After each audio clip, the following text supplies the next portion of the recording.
हरी जय राम हरि जय जय जय राम कृष्ण हरि जय जय राम हरि जय जय जय राम जय जय राम कृष्ण जय जय राम हरि जय जय जय राम कृष्ण जय जय राम कृष्ण जय जय राम कृष्ण जय जय राम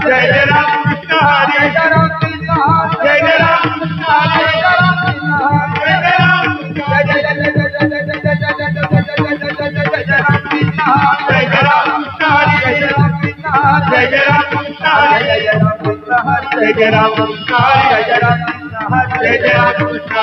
जय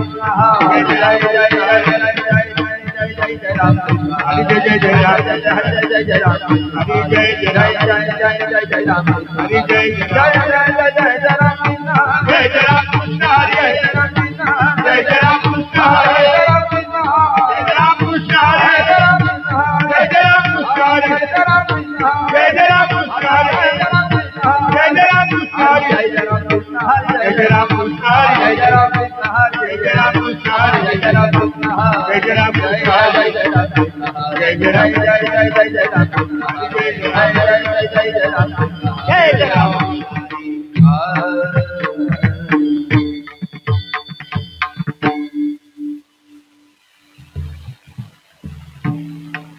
रूप पाहता लोचनी हा हा रूप पाहता लोचनी लोचनी रूप पाहता लोचनी रूप पाहता लोचनी सुख झाले हो साधने सुख झाले हो साधने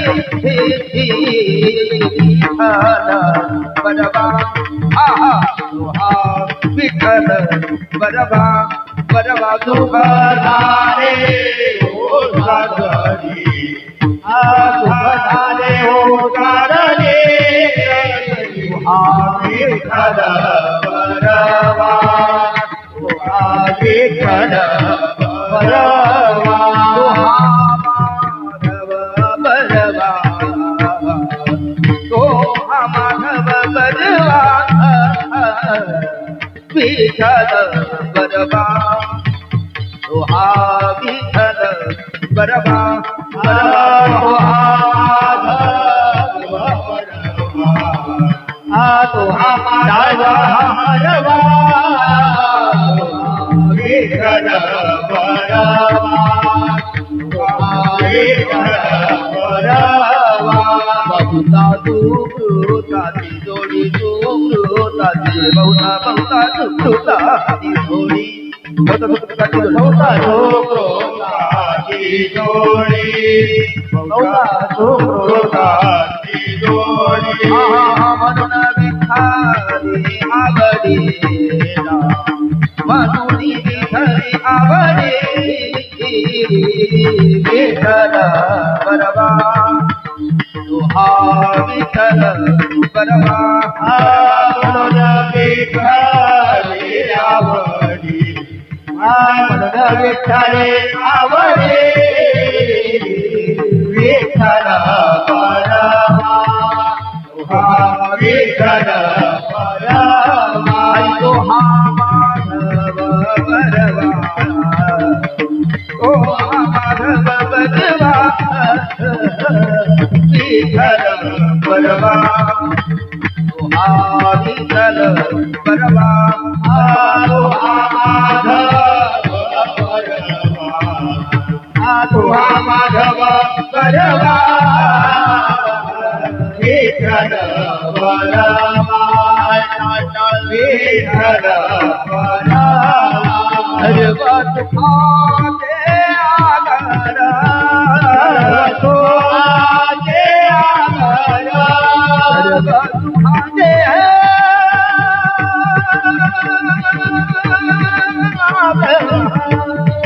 बरबा तुझे आगर बाबर कुमादेवी वर बाबर कुमादेवर विठ्ठल बरबा तुहा माधव बरबा बाबर कुमादेवी वर बापर कुमादेवर विठ्ठल परवा विठ्ठल परवा जय जय राम जय जय राम हरी जय जय राम कृष्ण जय जय राम कृष्ण हरी जय जय राम कृष्ण जय जय राम कृष्ण जय जय राम कृष्ण जय जय राम कृष्ण जय जय राम कृष्ण जय जय राम जय जय जय जय जय राम कृष्ण जय जय जय जय राम कृष्ण हरि जय जय राम जय जय जय जय जय राम कृष्ण जय जय राम कृष्ण हरि जय जय राम कृष्ण जय जय राम कृष्ण हरि जय जय राम कृष्ण जय जय राम कृष्ण हरि जय जय राम कृष्ण जय जय राम कृष्ण हरि जय जय राम कृष्ण जय जय राम कृष्ण हरि जय जय राम कृष्ण हरि जय जय राम कृष्ण हरि जय राम कृष्ण हरि जय जय राम कृष्ण जय जय राम कृष्ण जय जय राम कृष्ण जय जय राम कृष्ण जय जय राम जय जय राम कृष्ण हरि जय जय राम कृष्ण हरि राम कृष्ण हरि जय जय राम जय जय राम कृष्ण हरि जय जय राम कृष्ण हरि राम कृष्ण हरि जय जय राम जय जय राम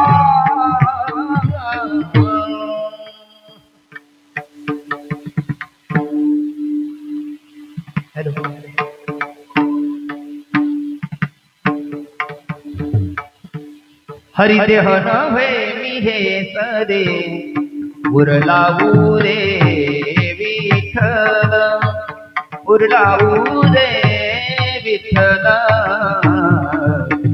उरलावू रे विठ्ठल देह नव्हे मी हे सरे उरलावू रे विठ्ठल उरलावू रे विठ्ठल उरलावू रे विठ्ठल मनवोनी लाहो करा मनवोनी लाहो करा मनवोनी लाहो करा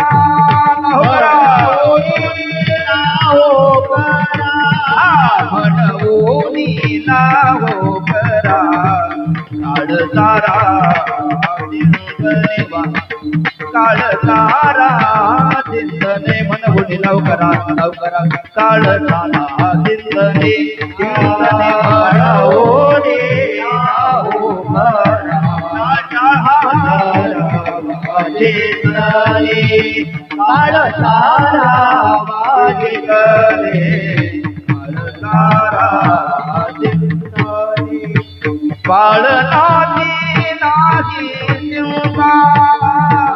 नाही नाही शिवका आवरिता देवाचा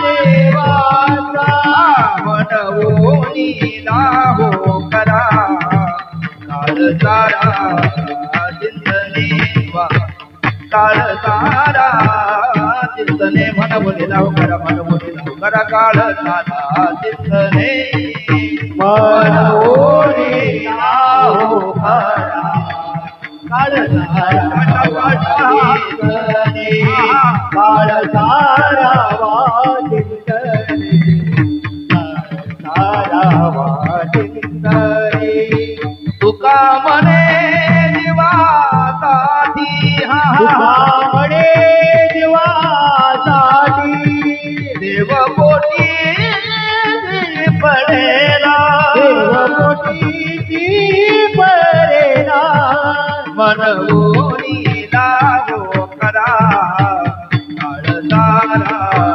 चिंतने काळ सारा चिंतने मनवोनी लाहो करा मनवोनी लाहो करा काळ सारा चिंतने बोला मनवोनी लाहो करा काळ सारा चिंतने काळ सारा चिंतने काळ सारा चिंतने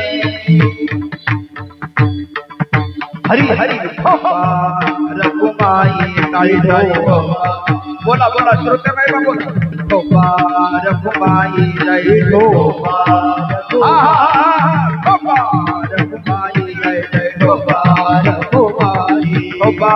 रखुमाई जय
बोला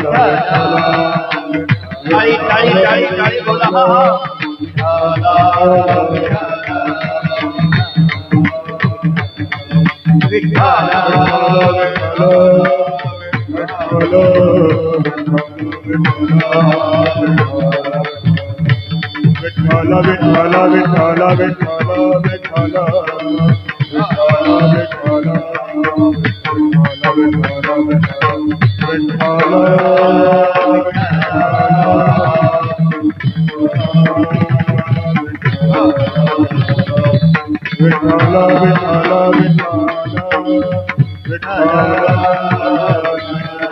विठ्ठल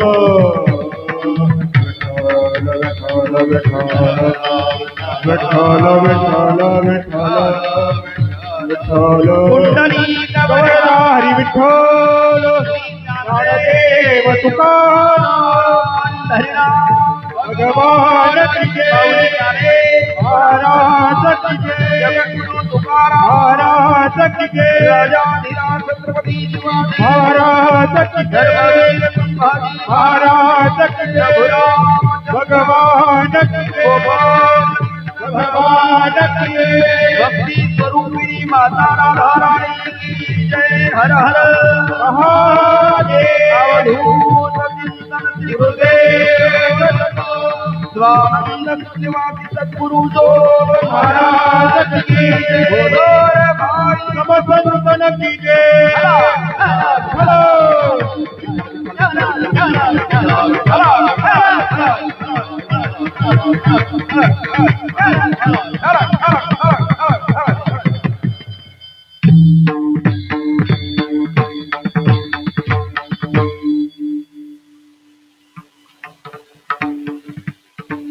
देह नव्हे मी हे सरे देह नव्हे मी हे सरे उरला उरे विठ्ठल मनवोनी लाहो करा मनवोनी लाहो करा काळ सारा चिंतने पाळनाती नाही चिंता पाळनाती नाही चिंता ठावरिता देवाचा मनवोनी लाहो करा काळ सारा चिंतने तुका म्हणे जीवासाठी तुका म्हणे जीवासाठी देवकोटी पडेल मनवोनी लाहो करा काळ सारा चिंतने भजे व्रजे कमंडनं समास पापंडनं स्वभक्ति सरोजनं सदैव नंदनंदन सुपीत मोक्षवत जय सोनाद वेदवासकं आनंद रंग सागरं नमामि कृष्णनागरं पदारविन्देन पदारविन्दं मुखारविन्देन विनिवेशयन्तं पत्रस्य पुटेशयानं कालमुकुन्दं मनसा स्मरामि श्रीकृष्ण गोविन्द हरे मुरारी हे नाथ नारायण वासुदेव नमो सद्गुरु दुखया दान दीपा नमो सद्गुरु सच्चिदानंद रूपा नमो सद्गुरु भक्त कल्याण मूर्ति नमो सद्गुरु भास्करा पूर्ण कीर्ति नमो ज्ञान देवा नमो ज्ञान राजा नमो ज्ञान सिंधु सखा पूर्ण माता मती मंद से ज्ञान दाता दिना नमस्कार सत्संग दाने परासी संवाद दानंद विधाय भक्ति विलोकितोयेन समाधिराज वैराग्यवंतं सुविचारयुक्तं नमामि योगं शिरसा गुरुं नमामि योगं शिरसा गुरुं नमामि योगं शिरसा गुरुं राजा राम राम राम सीता राम राम राम राजा राम राम राम सीता राम राम राम राजा राम राम राम सीता राम राम राम राजा राम राम राम सीता राम राम राम सीता राम राम राम राजा राम राम राम सीता काळी काळी राजा राम राम राम सीता राम राम राम राजा राम राम राम सीता राम राम हे राजा राम राम राम सीता राम राम राम राजा राम राम राम सीता राम राम राम राजा राम राम राम सीता राम राम राम राजा राम राम राम सीता राम हे राजा राम राम राम सीता राम राम राम राजा राम राम राम सीता राम राम राम राजा राम राम टाळी टाळी बोला बोला हा हा राजा राम राम सीता राम राम राम राजा राम राम राम सीता राम राम राम राजा राम राम राम सीता राम राम राम राजा राम राम राम सीता राम राम राम राजा राम राम राम सीता राम राम राजा राम राम राम सीता राम राम राजा राम राम राम सीता राम राम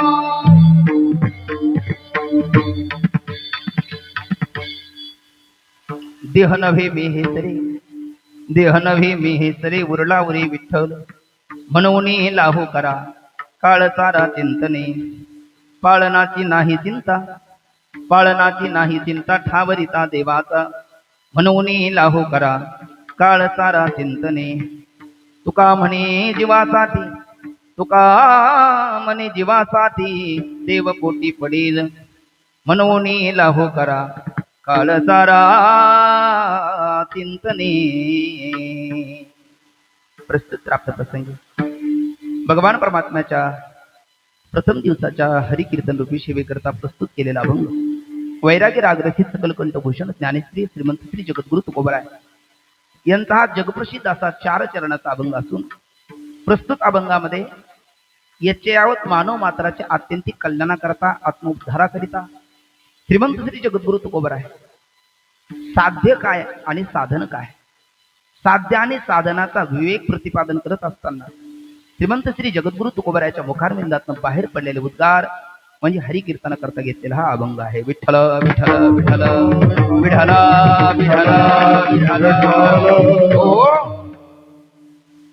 अभंगाचा शब्दशः भाव आणि विस्तृत भावार्थाचं चिंतन करण्यापूर्वी वक्त्याच्या दृष्टीने अल्पसा परिहार गरजेचा आहे मला वाटतं कुंडलिका वरदा श्री ज्ञानदेव पंढरीनाथ माऊली चाळेश्वर जगद्गुरु तुकाराम सद्गुरु जो महाराज विठ्ठला विठ्ठला विठ्ठला विठ्ठला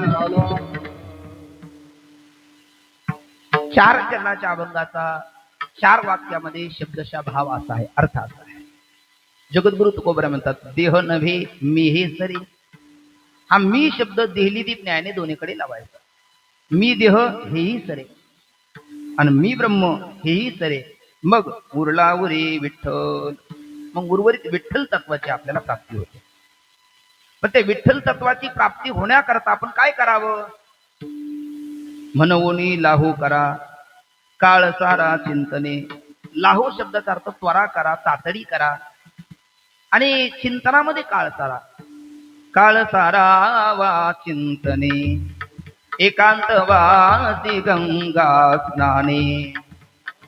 देवाच्या पूजने प्रदक्षिणा तुळशीच्या. किंवा चिंतने सरे तो धन्य धन्य काळ. सकळ मंगळ मंगळाते. अर्थात काळ सारा चिंतने. पण मग समाजातले काही जाणती मंडळी म्हणायला लागली, महाराज जो चिंतेने व्यापलेला असतो तो चिंतन कसा करू शकेल? चिंतन करण्याकरता मनुष्य निश्चिंत असला पाहिजे. आणि आमच्या पाठीमागे चिंता आहे, आमच्या परिवाराची चिंता आहे, आम्ही ग्रस्ती आहोत. तुकोबरा म्हणायला लागले, पाळनाची नाही चिंता. पाळनाची चिंता तुम्ही करायची नाही, तुम्ही त्याचं चिंतन करायचं. तुमच्या परिवाराची चिंता तो करायला समर्थ आहे. आवडीने भावे हरी नाम घेसी. तुझी चिंता त्यासी सर्व आहे. तुझी चिंता त्यासी सर्व आहे. तुझी चिंता त्यासी सर्व आहे. तू त्याचं चिंतन केलं का तुझी चिंता करायला तू परमात्मा समर्थ आहे. म्हणून पाळनाची नाही चिंता. का तर ठावरिता देवाचा. भक्त समागमे सर्व भावे हरी न सांगता करी सर्व काम. म्हणून तू चिंतन कर. तुझ्या प्रपंचाची चिंता वाहण्याकरता परमात्मा समर्थ आहे. पण मग प्रयोजन अनुद्दिश्य न मंदोपी प्रवर्तते. कर्ता कर्मामध्ये प्रवृत्त होताना फलाची अपेक्षा करतो. आम्ही जर त्याचं चिंतन केलं, आम्हाला लाभ काय, फल काय? तुकोबरा म्हणतात, तुका म्हणे जीवासाठी देव पोटी पडेल. साठी शब्दाचा अर्थ साठवलोट.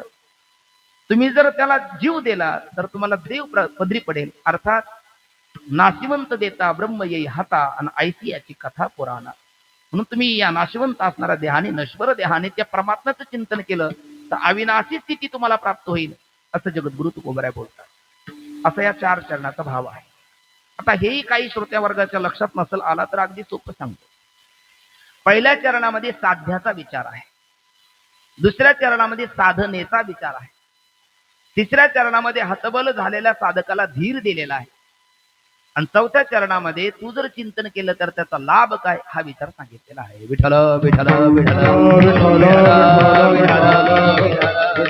कुंडली कवरदा श्री ज्ञानदेव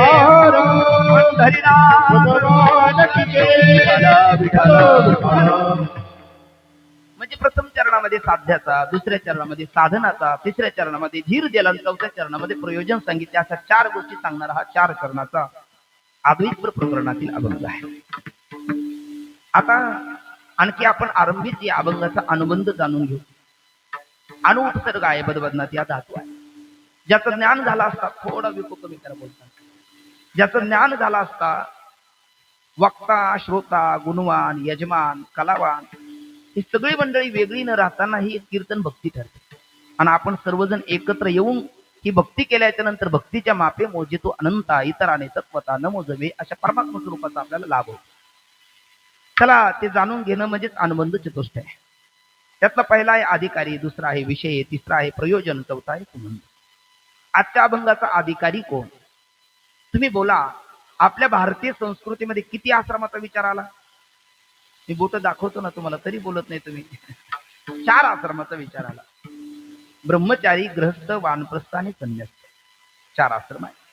तर पहिला 25 ब्रह्मचारी आश्रम, दुसरा गृहस्थी, तिसरा वानप्रस्थ आणि चौथा आहे संन्यासी. तर त्यापैकी पालनाची चिंता, परिवाराची चिंता ब्रह्मचार्याला, वानप्रस्थाला का संन्यासाला?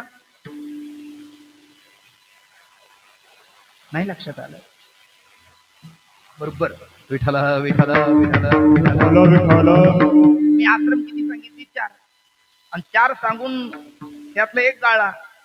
मला वाटलं तिन्हीतलं एक कोणीतरी बोलेल, पण तुम्ही चॅप्टर आहात, चतुर आहात. म्हणजे 4 आश्रम: ब्रह्मचारी, वानप्रस्थ, ग्रहस्थ आणि संन्यस्त. त्यातलं ब्रह्मचारी, गृहस्थी, वानप्रस्थ, संन्यस्त ही जी 4 आश्रम आहे त्यातली पालनाची, परिवाराची चिंता ब्रह्मचार्याला असते का? अहो, लग्न झालं नाही तर परिवाराची चिंता कशी असते? संन्यास वानप्रस्थ त्यालाही नसते. आणि संन्यासी तर मी माझी आईची आठवण विसरली जायचे अंतकरण पारता तो संन्यासीचा निरंतर त्यालाही नाही. मग चिंता कोणाला आहे? नंबर 2 ग्रहस्थ्याला. ना आपण सगळे कोण आहोत? ब्रह्मचारी हो ना? नाही, आपण सगळे गृहस्थी आहोत. म्हणजे आपल्याला चिंता आहे. आणि मग आपल्याला जी चिंता आहे अशा चिंता करू नका, चिंतन करा. चिंता केली तर चमका निघतील आणि चिंतन कराल तर चमकाल. म्हणून चिंता नाही करायची, चिंतन करायचं. हबप म्हणतो आणि चिंता करतो, मूर्ख आहे. हबप जर असेल तर त्याने चिंतन केलं पाहिजे, चिंता नाही करावी. म्हणून पाळनाची नाही चिंता, तिसरं चरण. आणि ठावरिता देवाचा. म्हणजे हा ग्रस्ती आश्रमाला विशेषत्वाने केलेला उपदेश आहे. म्हणून अधिकारी कोण आहे 4 आश्रमापैकी? ग्रस्ती विशेषत्वाने आजच्या अभंगाचा अधिकारी म्हणजे तिसरे चरण अधिकारी आहे. आता विषय काय? देह नव्हे मी हे सरे, उरला उरे विठ्ठल. देह हे साधन आहे आणि विठ्ठल हे साध्य आहे. साध्य काय आणि साधन काय, या साध्य साधनाचा उचित विवेक प्रतिपादन करणं आजच्या अभंगाचा विषय आहे. म्हणजे पहिला चरण विषय आहे, तिसरं चरण अधिकारी आहे. पण मग ग्रस्ती काय झाला? त्याचा धीर खचलेला आहे, तो हतबल झालेला आहे. तो म्हणतो सांगा मी काय करू, हे करू का ते करू, सांगा मी काय करू, हो सांगा मी काय करू. संसार म्हणतो येईकडे, भक्ती म्हणते चाल पुढे, सांगा कोणता मार्ग धरू, सांगा मी काय करू, हो सांगा मी काय करू, हो सांगा मी काय करू. नेमकं प्रपंच करू का परमार्थ करू? बरं, प्रपंच करावा तर संत म्हणतात फलकट तो संसार येत सार भगवंत. आणि परमार्थ करावा तर 20 वर्षे 30 वर्ष झाले परमार्थ करतो, ज्ञानेश्वरी वाचतो, आळंदी पंढरीची वारी करतो, पण ज्या पांडुरंगा करता हे करतो त्या पांडुरंगाचं स्वप्नातही दर्शन नाही. त्याचा धीर खचला. मग त्याला धीर देतात तिसऱ्या चरणामध्ये. तिसऱ्या चरणामध्ये अधिकाऱ्याला धीर देतात. म्हणजे तिसरं चरण हे धीर देणार आहे, अधिकारी तिसऱ्या चरणात आहे. आणि साध्य साधनाचा विवेक सांगतात पहिल्या चरणात. हा विषय आहे. आणि मग विठ्ठल तत्वाची प्राप्ती करून घेण्याकरता काय साधना करावी? मन ओ नेला हो करा काळ सारा चिंतने. चिंतनात काळ सारा, कारण चिंतने सरे तो धन्य धन्य काळ, सकळ मंगळ मंगळाचे. मग अधिकारी आहे तिसऱ्या चरणात, विषय आहे पहिल्या चरणात, आणि प्रयोजन म्हणजे फल आहे देव पोटी पडेल चौथ्या चरणामध्ये. म्हणजे 3 चरणामध्ये 3 प्रधान गोष्टी सांगितलेल्या आहेत. तिसऱ्या चरणात अधिकारी आहे, पहिल्या चरणात विषय आहे, चौथ्या चरणात प्रयोजन आहे. आणि ते प्रयोजन प्राप्त होण्याकरता काय साधना करावी हे सांगणारं दुसरं चरण आहे. विठ्ठल विठ्ठल विठ्ठल कुंडली कबरा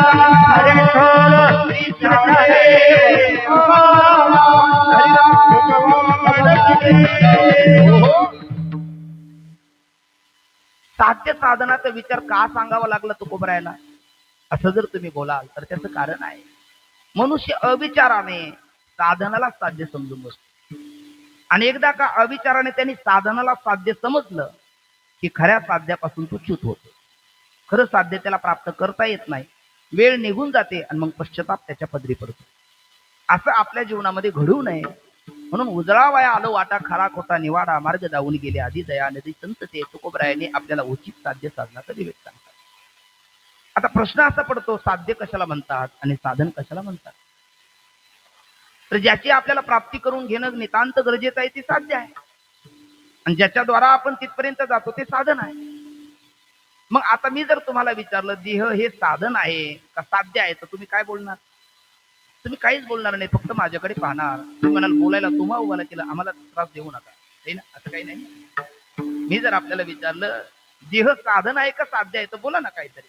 बरोबर आहे, देह साधन आहे, ते काही नाही साध्य आहे. कारण साध्य त्याला म्हणतात जे प्राप्त झाल्याच्या नंतर काही प्राप्तव्य राहत नाही, त्याला साध्य म्हणतात. जे प्राप्त झाल्याच्या नंतर त्याच्यात बदल होत नाही, त्याला साध्य म्हणतात. जे प्राप्त झाल्याच्या नंतर अप्राप्त आहे तोपर्यंत साध्य वाटतं, प्राप्त झाल्याच्या नंतर त्याचं साधनात रूपांतर होतं, त्यालाही साध्य म्हणत नाही. जे अप्राप्त असो अप्राप्त असो, साध्य साध्यच राहत असेल तर ते साध्य आहे. विठ्ठल विठ्ठल विठ्ठल विठ्ठल. एवढे 2-4 वाक्य आपण बोललो, त्याचं एक वाक्यात उत्तर द्यायचं म्हटलं तर साध्य नित्य असतं. काय काय साध्य कसं असतं? नित्य असतं. अनित्य असतं ते साध्य नाही, नित्य असतं ते साध्य आहे. आता हा देह साध्य का होऊ शकत नाही? कारण देह नित्य का अनित्य? म्हणजे देह अविनाशी का विनाशी? विनाशी आहे. म्हणजे देह नित्य आहे का अनित्य आहे? अनित्य आहे. आणि अनित्य असल्यामुळे देह साध्य आहे का साधन आहे? उत्तर आहे देह साधन आहे, साध्य नाही. पण काही काही मंडळी देहाला साधन समजून साध्य समजतात, आणि जे देहाला साध्य म्हणतात त्यांना शास्त्रीय परिभाषेमध्ये द्वादश दर्शनापैकी 4 वाक असं म्हणतात. विठ्ठल विठ्ठल ते 4 वाक देहाला साधन म्हणतात, आपलं साध्य म्हणतात. माऊली ज्ञानेश्वरीमध्ये, तुकोबराय गाथेमध्ये आणि भगवत पूज्यपाद आद्य आचार्य उपनिषदामध्ये त्यांचं मत प्रतिपादन करतात. विचारीचे आपलं तिन्हीचे एक एक पुरावे देतो. देहाला जे साध्य समजतात ते आमच्याबद्दल माऊली म्हणतात, देह खंडानाम आत्मा ईश्वर पाषाण प्रतिमा यया परोती प्रमा ढळोची नेने. ते देहालाच आत्मा म्हणतात. देह खंडानाम आत्मा, ईश्वर पाषाण प्रतिमा आणि या प्रति प्रमा. प्रमा म्हणजे ज्ञान बुद्धी, याच्या पलीकडे त्यांची जातच नाही. तर त्यांनी अविचाराने देहरूपी साधनाला साध्य समजलेलं आहे. किंवा दुसरं उदाहरण माऊली तुकोबराय गाथेत बोलतात, जीव तोची देव भोजन तेची भक्ती मरण तेची मुक्ती पाषांड्याची. जीव तोच देव आहे. त्यांना विचारलं देव कोणता? म्हटले जीव हाच देव आहे. आणि जीव म्हणजे काय? चेतने मेद अधिष्ठानम लिंग देहस्ते पुन्हा चिच्छा लिंग देहस्ता तत्संगो जीव उच्यते. अंतकरण अंतकरण अधिष्ठान चैतन्य, अधिष्ठान चैतन्याचं अंतकरणामध्ये पडलेलं प्रतिबिंब त्याला जीव असं म्हणतात. आणि मग हा जीव कोण आहे? जीव तोची देव. आणि भक्ती कोणती? भोजन ते भक्ती, रोज नवीन मेनू खाणं ही भक्ती आहे. आणि मरण तेची मुक्ती पाषांड्याची, आणि मरण हीच त्यांची मुक्ती आहे. विठ्ठल विठ्ठल विठ्ठल विठ्ठल. यांचं तत्वज्ञान इतकं सोपं आहे. ते म्हणतात चक्षुर्मेव सत्यम. जे डोळ्याला दिसतं तेच सत्य, तेच खरं. जे डोळ्याला दिसत नाही ते मानायलाच तयार नाही 4 वाक. जे डोळ्याला दिसतं ते खरं. म्हणून बरीच 4 वाक समाजात कमी नसतात. ते देव मानतात का? देव धर्म सांधी पडिले सकळ विषयी गोंधळ. देव धर्म पाप पुण्य काही नाही. ते म्हणतात पाप पुण्य म्हणजे भूल थाप आहे, स्वर्ग नरक म्हणजे मिथ्या कल्पना आहे, न पुण्यम न पापम न सुखम न दुःखम. आता हे वेदांतातही बोलतात, पण ते पुढच्या टोकाचं बोलणं आहे, आणि हे न जाणता बोलतात. विठ्ठल विठ्ठल विठ्ठल विठ्ठल. त्यांचं तत्वज्ञान इतकं सोपं आहे. ते म्हणतात यावत जीवम सुखम जीवे. जगायला आला ना, खाओ पिओ मौज करू. अहो तरुण घेऊ मजा करून, जाऊ मरून टाकतील करून, काय करायचं कीर्तन प्रवचन वारी करून, काही तेव्हातून बंद पडले नाही. मजा करा, आनंदात राहा. यावत जीवम सुखम जीवे, सुखाने जगा. म्हणले सुखाने जगा म्हणजे काय करा? म्हणले तूप प्या, भृतम पिबे, तूप प्या, तूप. म्हणले तूप तूप आमच्याकडे कुठे तूप? अहो तूप इथं डालडा भेटे ना, तूप काय घेऊन बसला आपण? म्हणले मग ऋणम कृत्वा, कर्ज काढा. म्हणले द्यावं लागेल. म्हणजे भस्मीभूतस्य देहस्य पुनरा आगमनम कुतः. एकदा मेला म्हणजे 4 चिमट्या राख झाली, कोण तुम्हाला विचारायला येतो? असं म्हणणारा जो आहे ना, त्याने देहाला साधन समजलं का साध्य समजलं? एवढं तरी बोला, एवढं तरी बोला ना तुम्ही. काहीतरी थोडी जबाबदारी घ्या ना. सगळं माझ्यावरच का? असं कुठं असतं का? असं जो देहाला देव म्हणतो, भोजनाला भक्ती म्हणतो, मरणाला मुक्ती म्हणतो, त्याने देहाला साध्य समजलं का साधन? बरोबर आहे ना? साध्य समजलं. देहाला काय समजलं? साध्य समजलं. पण देह साध्य आहे का साधन आहे? छान, साधन आहे. बरोबर. देह नित्य आहे का अनित्य आहे? अनित्य आहे. आणि साध्य नित्य असतं का अनित्य असतं? नित्य असतं. बरोबर. देह विनाशी आहे का अविनाशी आहे? विनाशी आहे. आणि साध्य विनाशी असतं का अविनाशी असतं? अविनाशी असतं. मग अविनाशी कोण आहे? परमात्मा आहे. ते आपलं साध्य आहे. तुका म्हणे जन्म आल्याचे सार्थक आणि विठ्ठलची एक देखील या ते साध्य प्राप्त करण्याकरता या साधनाचा उपयोगिता आहे. कारण काय यत कृतकम तदा अनित्यम, जे कृतक निर्माण झालेलं असतं ते अनित्य असतं, ते अनित्य आहे. याला स्वभाव नाश आहे, आश्रय नाश आहे, परता नाश आहे, अनित्य देह आहे. आणि जे कृतक म्हणजे निर्माण झालेलं असतं ते कारणाशिवाय तर कार्य होत नाही. हा देह निर्माण झाला म्हणजे याची कारण आहे. याचं एक साधारण कारण आहे आणि दुसरं असाधारण कारण आहे. साधारण कारण कशाला म्हणतात, असाधारण कारण कशाला म्हणतात, याची यावत कार्याला जे कारण असतं त्याला साधारण कारण असं म्हणतात. आणि अशी म्हणजे डोळ्याची उघडझाप करेपासून निमिषोन्मिष म्हणतात त्याला. तर सृष्टीच्या उत्पत्ती स्थिती प्रलयापर्यंत जगातलं कुठलंही कार्य घडायचं असेल तर त्याला जे कारण असतं त्याला साधारण कारण म्हणतात. आणि अशी साधारण कारण 9 आहेत. किती आहेत? रामनवमीचा आकडा आहे, नवमी पूर्ण आहे ना, 9 साधारण कारण आहे. मोजा तुम्ही, मी सांगतो. ईश्वर, ईश्वर इच्छा, ईश्वर ज्ञान, ईश्वर प्रयत्न, काल, दिशा, अदृष्ट, प्राग अभाव, प्रतिबंधका अभाव. मोजले का? बरोबर झाले 9. छान. मग हे 9 साधारण कारण आहे जे सगळ्याच कार्याला कारण आहे. त्याला काय म्हणतात? साधारण कारण. आणि असाधारण कारण कशाला म्हणतात? जी एकाच कार्याला कारण ठरतात त्याला असाधारण कारण असं म्हणतात. विठ्ठल विठ्ठल विठ्ठल विठ्ठल विठ्ठल. उदाहरण म्हणून वेदांतामध्ये दिलेलं आहे घट. मातीचा काय बनतो? घट. आपण मराठीत मडकं म्हणतो, संस्कृतमध्ये घट म्हणतात. हे पटपट बोललं पाहिजे सगळ्यांनी. संस्कृतमध्ये काय म्हणतात? घट. आणि मातीला मराठीत काय म्हणतात? मडकं. आणि ते कशाचं बनतं? मातीचं. मग मातीचं जे मटका बनला, घट बनला, तर त्याला त्याचं कारण आहे. हे 9 जे आता बोललो ती साधारण कारण आहे. आणि त्याची असाधारण कारण 4 आहेत. किती आहे? 4. मी ती सांगतो, थोडंसं बोलण्याची जबाबदारी तुम्ही घ्या. आपण थोडंसं विभागून घेऊ. पहिलं कारण आमची सगळे टाळकरी ध्यानात ठेवते. दुसरं कारण माझ्या माता भगिनी ध्यानात ठेवते. तिसरं कारण तुम्ही ध्यानात ठेवा. आणि चौथं कारण आमची इकडले टाळकरी ध्यानात ठेवते. चालेल ना? थोडंसं खेळीमेळी आपल्याला आनंद घ्यायचा, आपल्याला विषय कळाला पाहिजे. तर साधारण कारण किती आहेत मग? 4. बोलत चला 4 कारण. तर त्यातलं हे उपादान कारण, निमित्त कारण, सहकारी कारण आणि अन्याचा सिद्ध कारण. चला पहिलं कारण उपादान कारण, बरोबर आहे. 2. निमित्त कारण, छान. 3. सहकारी कारण, 4. अन्नाचं सिद्ध कारण, 4. अशी किती कारण आहेत? 4. कोणतीही असाधारण कारण. कुणाची? घटाची. मातीचा बनलेला घट आहे, त्याचं एक उपादान कारण आहे. आता उपादान कारण म्हणजे काय? कार्यात ज्याचा प्रवेश असतो, ज्याच्या वाचून कार्याचं अस्तित्व राहत नाही त्याला उपादान कारण असं म्हणतात. जसं मातीचा घटात प्रवेश आहे की नाही, घटाच्या आत बाहेर कोण? माती. त्याच्या अगोदर काय होती? माती. नंतर काय होणार आहे? माती. आणि त्याच्या आत बाहेर काय आहे? माती. मग घट आहे का? हात लावतो मातीला, नंतर घट आपल्या डोक्याची झाली माती. बरोबर की नाही? आपण हात कशाला लावतो? मातीला. आणि काय म्हणतो? घट म्हणतो. म्हणजे आपल्या डोक्याची माती झाली नाही का? पण ते कळत नाही. म्हणजे ते कार्य आहे, म्हणजे त्याच्या घटाच्या आत बाहेर मातीचा प्रवेश आहे आणि माती वाचून घटाचं अस्तित्व राहत नाही. म्हणून माती घटाचं पहिलं कारण. बोला, उपादान कारण. ऐकले? तुमच्या बाजूचे माधव महाराज खंबीर आहे, तुम्ही काही चिंता करायची नाही. आणि तुम्ही सगळ्यांनी पटकन बोलायचं, कारण तेही रात्रंदिवशी शिकलेले पहिले. आता ते इकडे आल्यामुळे त्यांना ते तेवढी सवड नाही. पण महाराज आणि आम्ही एकच गुरुची खेले आहोत. फक्त गुरु घराणा वेगळा आहे पण अभ्यास एक आहे. विठ्ठल विठ्ठल विठ्ठल विठ्ठल विठ्ठल. मग ज्याच्या घटात ज्या कारणाचा आत बाहेर प्रवेश असतो त्याला कोणतं कारण म्हणतात? उपादान कारण. आणि घटाचं उपादान कारण कोण मग? प्रसाद माऊली. कोणतं? माती. कोणतं कारण? माती उपादान कारण. तुमच्याकडे काय होतं? निमित्त कारण. निमित्त कारण म्हणजे जे कार्याची उत्पत्ती करता पाहिजे. आणि एकदा कार्य उत्पन्न झालं ते गेलं तरी चालतं, काही बिघडत नाही. जसं ते मातीचा घट बनवतो सांबार, हो की नाही? रामकृष्ण हरी. ऐकताय मला वाटलं हो म्हणताय. मातीचा घट कोण बनवतो?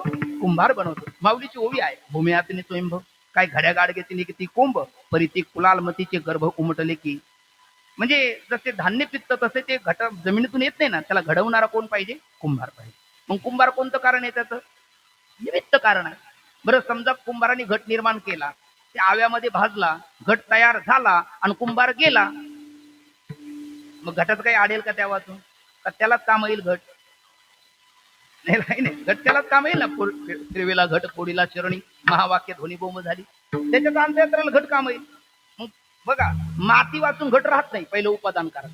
पण निमित्त कारण वाचून घट राहतो, पण उत्पत्तीला पाहिजे कुंभार. पण एकदा घट उत्पन्न झाला तर कुंभार गेला तरी त्याच्याच अंतयात्राला घट कामाला आला. म्हणून निमित्त कारण कोण? मग कुंभार. दुसरं कारण तिसरं कारण तुमच्याकडे होतं, बरोबर आहे, सहकारी कारण. काय कारण? सहकारी कारण. तसं मग सहकारी कारण कोण? कुंभाराला जर घट बनवायचं म्हटला तर उपादान कारण कोण लागते? माती लागते. छान. आणि घट निर्माण होण्याकरता निमित्त कारण कोण लागतो? कुंभार. पण कुंभार स्वतःच बनवतो का त्याला साहित्य लागतं काही? साहित्य लागतं. काय साहित्य लागते? दंड लागतो, चक्र लागतं, ती थापटणी लागते. हे त्याचं साहित्य आहे ना. हे त्याचं काय झालं? सहकारी कारण. ठीक ना. ते दंड, चक्र वगैरे काय झालं? सहकारी कारण. आणि तुमच्याकडे होतं अन्यथा सिद्ध कारण. हे अन्यथा सिद्ध कारण म्हणजे काय माहितीये का? त्याला वैशाख नंदन असं म्हणतात. म्हणजे नाही कळालं तर लंब करून असं म्हणतात, आणि हेही नाही कळालं तर गाढव असं म्हणतात. विठ्ठल विठ्ठल विठ्ठल विठ्ठल विठ्ठल विठ्ठल विठ्ठल. ते गाढव लागतं की नाही कुंभाराकडे? लागतं. कशा करता लागतं? बरोबर आहे, माती आणण्याकरता लागतं. बरं माती आणण्याकरता गाढव नसेल तर जमणार नाही का? जमेल ना. कुंभार त्याच्या डोक्यावर आणेल किंवा त्याच्या बायकोच्या डोक्यावर आणेल, घट होईल. म्हणजे गाढव असलंच पाहिजे असं काही नाही. नसलं तरी भागतं, असलं तरी भागतं, म्हणून त्याला अन्यथा सिद्ध कारण म्हणतात. अशी किती कारण झाली? 4. घटाचं पहिलं कारण पटकन बोलायचं, उपादान कारण कोण? माती. घटाचं दुसरं कारण निमित्त कारण कोण? कुंभार. घटाचं तिसरं कारण सहकारी कारण कोण? दंडचक्र. घटाचं चौथं कारण अन्यथा सिद्ध कारण कोण? रासप, गाढव. ठीक ना. किती कारण झाली? 4. म्हणजे याचाच अर्थ घट नित्य का अनित्य? मग तुम्ही असं ठप्प नका होऊ ना, आनंद घ्या की. याचा अर्थ घट नित्य आहे का अनित्य आहे? घट विनाशी आहे का अविनाशी आहे? तुम्हाला नित्य अनित्य शब्द लक्षात येत नाही का? माझं काही बोलणं चुकतं का? म्हणजे घट फुटतो की नाही, मग तो विनाशी का अविनाशी? विनाशी. विनाशी असल्यामुळे तो अनित्य ना. मग घट नित्य का अनित्य? आता तरी बोला. अनित्य आहे. घट काय आहे? अनित्य आहे. मग अनित्य असणारा घट तो साध्य होईल का? नाही. तसं अनित्य असणारा कोण? हा देहरूपी घट. हा अनित्य असणारा, आता हे बोलायचं, अनित्य असणारा देहरूपी घट हा काही नाही, साध्य नाही. काय आहे? साधन आहे. मग साधन म्हणलं तर त्याचे कारण किती? 2. साधारण आणि असाधारण. साधारण किती मोजले होते आपण? 9. आणि असाधारण किती मोजले? 4. पहिलं उपादान कारण, दुसरं निमित्त कारण, तिसरं सहकारी कारण, चौथं अन्यथा सिद्ध कारण. तसं या घटाचे सुद्धा किती कारण आहेत? 4 कारण. या देहरूपी घटाचे सुद्धा किती कारण आहेत? 4. या देहरूपी घटाचं पहिलं कारण पाहायचं आपल्याला कोणतं? उपादान कारण. मग या देहरूपी घटात ज्याचा प्रवेश आहे, देहरूपी घटा वाचून, देहरूपी घट ज्याच्या वाचून राहत नाही, ते उपादान कारण. असं कोणतं?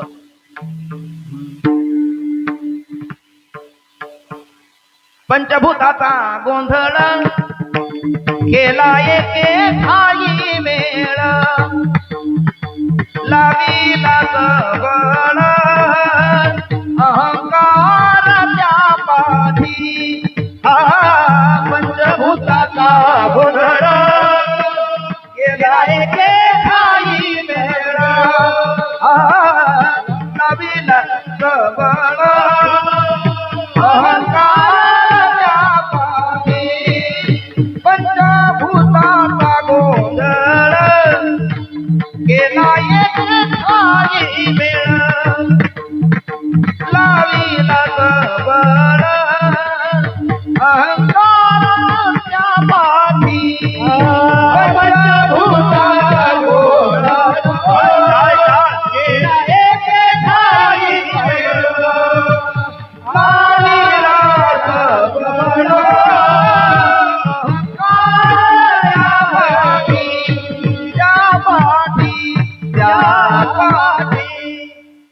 पंचभूताचा गोंधळ केला एके ठाई मेळ, लाविला सबळ अहंकार त्या पाठी. आपण या देहरूपी घट पाहत होतो, बरोबर. पहिला कोणता घट पाहिला आपण? मातीचा. आता पाहायचा हा ही शरीराची होई माती, कोणी नाही बा सांगत. हा तर या घटाची मातीच होणार ना शेवटी. मग देहरूपी घटाचं पहिलं कारण पाहत आहोत कोण? उपादान कारण. कोण आहे देहरूपी घटाचं उपादान कारण? देह तो पासाचे झाले, कर्माच्या गुणी गुंतले, भव तसे चाकी सुधले जन्म मृत्यूच्या. देहाचं उपादान कारण पंच महाभूत आहेत. आकाश, वायू, अग्नी, जल आणि पृथ्वी हे पंचमहाभूत देहाचं कोणतं कारण आहे? उपादान कारण. आणखी या देहाचं उपादान कारण कर्मही आहे. अगा कर्मी जै उरावे, तैती सुख दुःखी फळा. अगा कर्मी जै उरावे, ती सुखदुःखी फळावे, तया ते भोगावा यावे. देहा एका. मग देहाचं कारण कोण आहे? कर्मही आहे, उपादान कारण. केले कर्म झाले केले कर्म झाले, केले कर्म झाले, केले कर्म झाले, तेची भोगा आले. केले कर्म झाले, तेची भोगा आले. उपजले मेले ऐसे किती. केले कर्म झाले, केले कर्म झाले, केले कर्म झाले, केले कर्म झाले, केले कर्म झाले, केले कर्म झाले, तेची भोगा आले. केले कर्म झाले, तेची भोगा आले. उपजले मेले ऐसे किती. केले कर्म झाले, केले कर्म झाले, केले कर्म झाले, तेची भोगा आले. उपजले मेले ऐसे किती. केले कर्म झाले झाले, तेची भोगा आले आले. उपजले मेले मेले ऐसे किती. हरी मुखी गाता, हरी मुखी गाता, हरी मुखी गाता, हरी मुखी गाता. उपजली चिंता हरी मुखी गाता, उपजली चिंता त्यांना मागुता जन्म घेणे. हरी मुखी गाता, हरी मुखी गाता, हरी मुखी गाता, हरी मुखी गाता गाता गाता. नाथबाबाचं प्रमाण आहे ना. केले कर्म झाले, त्याची भोगा आली. उपजले मेले आईची किती. मग पहिलं कर्म, या देहाचं पहिलं कारण कोणतं शोधतोय आपण? उपादान कारण. आणि पहिलं कोण भेटलं आपल्याला? पंचमहाभूत. दुसरं भेटलं आता हे कर्म. आगा कर्मी जाई उरावे. आणि तिसरं याचं उपादान कारण आहे जन्म घेणे लागे वासनेच्या संगे, तेची झाले अंगे हारी रूप. वासनेचा संग होय अंतकाळी, तरी तपोबळी जन्म धरी. तपोबळी म्हणलं की लगेच तुमच्या समोर दृष्टांत आला सुद्धा. हरणाचं कसं होईल, हरणाचं कसं होईल, हरणाचं कसं होईल, त्यात मरणाचं कसं होईल. विसरले. मृग ध्यासे निमाला तो मृगत्वेची पावला. कोणता राजा? जडभरत राजा आहे ना. जडभरत राजा हरणी गरबा गेला आणि घाला तो घातला वासनेने. म्हणून या देहाचं तिसरं उपादान कारण कोण भेटलं? वासना पहिलं कारण, पंचमहाभूत जय हो दुसरं, कर्म तिसरं, वासना. हे तिन्ही या देहाचं कोणतं कारण आहे? पहिलं उपादान कारण. पहिलं भेटलं आपल्याला उपादान कारण. दुसरं होतं निमित्त कारण. मला वाटलं गेले तर घरी पण जागे आहेत. देहाचं दुसरं कारण निमित्त कारण कोण आहे? जेने हा जीव दिला दान, दया दे करीन चिंतन. जग जीवन नारायण, गाईन गुण यादे. हा जीव दिला दान, दया दे करीन चिंतन. जग जीवन नारायण, गाईन गुण यादे. दिले इंद्रिया हात पाय कान, डोळे मुख बोलाया वचन. जेणे तू जोडती नारायण, नाते जीव मन भव रोग.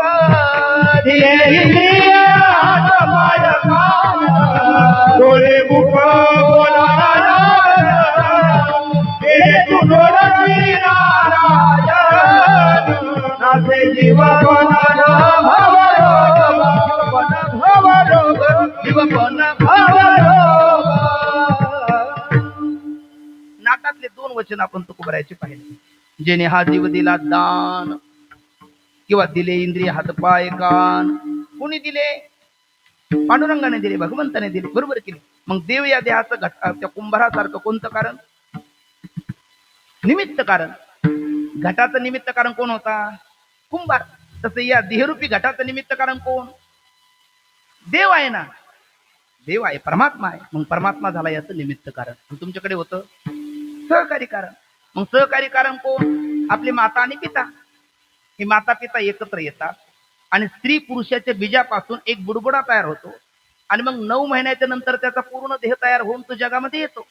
मग ते निमित्त कारण कोण ठरले? आपलं सहकारी कारण कोण ठरले? माता पिता. आणि आणण्याचं सिद्ध कारण कोण आहे? आपली इच्छा. कारण स्वतः संतांची इच्छा असते का येतो जातो आम्ही देवाचे सांगात तुका म्हणे गात देवनाम. संतांची ठरतात, संत इच्छेने येतात, इच्छेने जातात. पण आपलं तसं आहे का? तुकोबरा म्हणतात खंती ते न करा होणे गाढव कुत्रा. म्हणजे आपली इच्छा असो आगर नसो आपल्याला यावंच लागतं. कशामुळे? कर्म वासना नाही ना, यामुळे आपल्याला यावं लागतं. मग आता या देहरूपी घटाची सुद्धा आपल्याला किती कारण कळाली? चार कारण आहेत. पहिला जो घट उदाहरणात घेतला त्या घटाचं उपादान कारण कोण? पहिला देह आपला जो मातीचा घट आहे त्याचं उपादान कारण कोण? मातीचा घट आहे त्याचं उपादान कारण कोण? आम्ही उत्तर देऊन चाललो पुढे, तुम्ही तरी पकडत नाही. मातीचा घट आहे त्याचं उपादान कारण कोण? माती. त्याचं उपादान कारण कोण? माती. आणि त्याचं निमित्त कारण कुंभार. त्याचं सहकारी कारण दंडचक्र. त्याचं अन्नाचे सिद्ध कारण गाढव. तसं या देहरूपी घटाचं उपादान कारण कोण? पंचमहाभूत, कर्म, वासना या देहरूपी घटाचं उपादान कारण आहे. या देहरूपी घटाचं निमित्त कारण कोण? परमात्मा पांडुरंग भगवंत. आणि या देहरूपी घटाचं निमित्त कारण आपले सहकारी कारण, छान वा, सहकारी कारण माता पिता. आणि देहरूपी घटाचं आणण्याचं सिद्ध कारण आपली इच्छा. कारण इच्छा असो अगर नसो आपण कर्म परतंत्र आहोत, म्हणजे आणण्याचं सिद्ध कारण आहे आपली इच्छा. आणि त्यामुळे तो घट जसा अनित्य आहे तसा हा देहरूपी घटही अनित्य आहे. तो घट जसा विनाश आहे तसा देहरूपी घटही विनाशी आहे. मग तो घट जसा साध्य नाही तसा हा देह सुद्धा साध्य नाही. मग देह काय आहे? साधन आहे. देह काय? साधन आहे. आणि मग या देहाने आपण साधना करावी. देहाने काय करावी? साधना करावी. आणि साधना करताना काय साधना करावी? मी कोण आहे हा विचार करावा. आहे मी हा कोण करावा विचार म्हणे ज्ञानेश्वर निवृत्तीचा हुयमाय. को अहम कथमिदम जातम को वै कर्तास्य विद्यते उपादानम किमास्ति विचारस्य विदृश्या. मी नेमका कोण आहे याचा आपण विचार करावा. आणि ज्या वेळेला आपण विचार करतो त्यावेळेला आपण विचार करताना मी हा जो शब्द आहे हा काय आहे? हा अभंगस्थाचा कोड्यातली भाषा आहे. विठ्ठल विठ्ठल विठ्ठल विठ्ठल कुंडलिकावर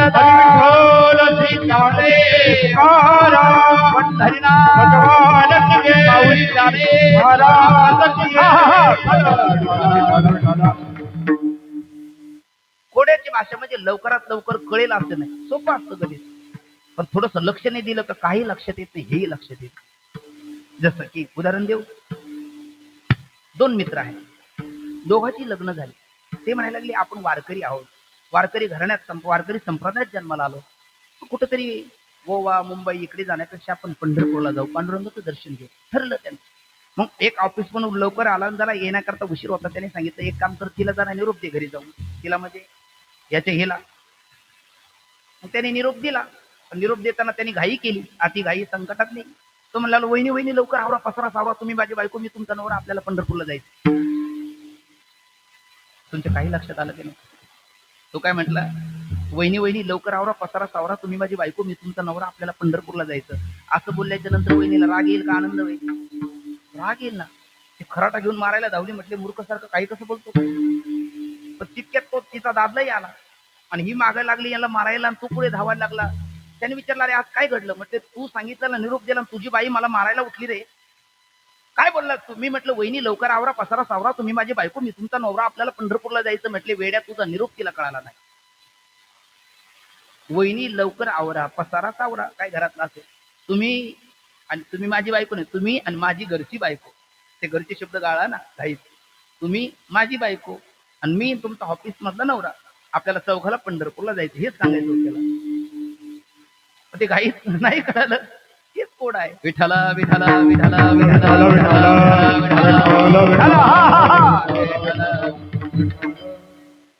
सोपं गणित असतं, पण ते कधी कधी नाही लक्षात येत. आता मी तुम्हाला सहज कोड विचारतो. दोन बापलेकाच्या जोड्या शिकारीला गेल्या, शिकारी 3 केल्या, प्रत्येकाच्या वाट्याला 1 आली, येईल का योगेश महाराज? दोन बापलेकाच्या जोड्या शिकारीला गेल्या, शिकारी 3 केल्या, प्रत्येकाच्या वाट्याला 1 आली, येईल का गणेश भाऊ? नाही म्हणतात. योगेश महाराज नाही म्हणतात, गणेश भाऊ नाही म्हणतात. मग तर बाबा तुमचं काय मत आहे? तिने हसतात. ते म्हणतात तू तुझं बघून घे, मला प्रश्नात पाडू नको. बोला ना, येईल का? आपल्याला वाटत येईल. कसे? दोन बाप एक लेक, दोन बाप म्हणजे दोन बापाचा एक लेक असतो. रामकृष्ण हरी. विठ्ठला विठ्ठला विठ्ठला विठ्ठला विठ्ठला. असं कसं दोन बापाचा एक लेक असा? तो बाप जो लेखाचा असं म्हटलेलं आहे ना. पण येईल तुमचं बरोबर आहे. कसं येईल? हा बाप आहे, हा लेक आहे आणि हा बाप लेक आहे. काय काय? हा कोण आहे? गणेश भाऊ. हा बाप आहे, हा लेक आहे आणि हा बाप लेक आहे. म्हणजे आजोबा, मुलगा आणि नातू. मग हा आजोबा कोण आहे? बाप आहे. कोणाचा? याचा. आणि हा लेख आहे कोणाचा, ह्याचा. आणि हा कोण आहे, बाप लेख आहे. हा याचा लेख आहे आणि याचा बाप आहे, बरोबर की नाही? हा बाप लेख आहे. मग माणसं किती गेली, तीनच गेली. शिकारी किती गेल्या, तीनच गेल्या. मग प्रत्येकाच्या वाट्याला एक येणार नाही का? मग तुम्ही कसे नाही म्हटला, येईल ना. हेच कोड आहे. विठाला विठाला विठाला कुंडली कवरदा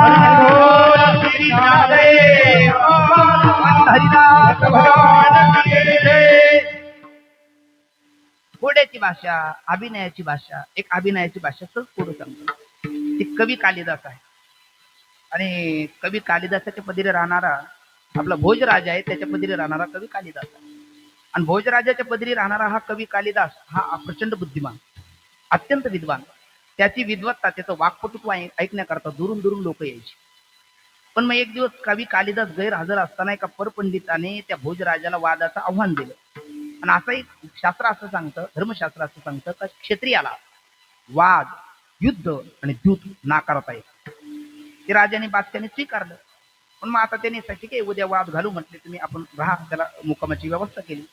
पण मग त्या भोजराजाला चिंता लागली. आपल्याकडे एक म्हण आहे, बोंडची गई व हाऊसची नाही असं.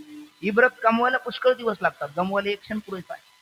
मग आता हा कवी कालिदास नाही, त्याच्या गैरहजेरीत आलेला हा पंडित आहे. आणि याने जर आपल्याला वादात पराजित केलं तर आपली आतापर्यंतची जी मानमान्यता आहे ती सगळी मातीला जाणार, मातीमोल होणार. काय करावं, चिंता लागली. तो चिंतेने इकडे तिकडे असा ओरीत फिरायला लागला. ऐका, ओरीत फिरायला लागला. त्याचा एक बालमित्र, त्याचं नाव आहे गांगुतिली नावाचा फकीर. म्हणून ते मला वाटतं कहा राजा भोज कहा गांगुतिली काहीतरी आहे ना. तर तो गांगुतिली ते मित्र पण एक राजा झाला आणि एक फकीरच राहिला. प्रारब्ध आहे प्रत्येकात. आणि त्या राजाला बघितल्याच्या नंतर म्हटलं, अरे भोज काय चिंता, काही नाही म्हटले. नाही म्हटले, सांग तर खरे. मग तो पंडित, तो फकीर गांगुतिली आणि भोज राजा म्हटले, काही नाही. परपंडित आला, त्यांनी वादाचं आव्हान दिलं कालिदासाच्या गैरहजेरीमध्ये. आता कालिदास नाही, आपला वादामध्ये पराजय होणार, काय करावं काही कळत नाही. तुम्हाला चिंता करू नका, एक काम करा. काय करा, त्याला सांगून द्या, लिहून चिठ्ठी पाठवून द्या. म्हणजे काय, कवी कालिदास नसले म्हणून काय झाले, कालिदासाचे गुरु तुमच्यासोबत वाद घालते, असं एक लेटर पत्र द्या देऊ. दिलं.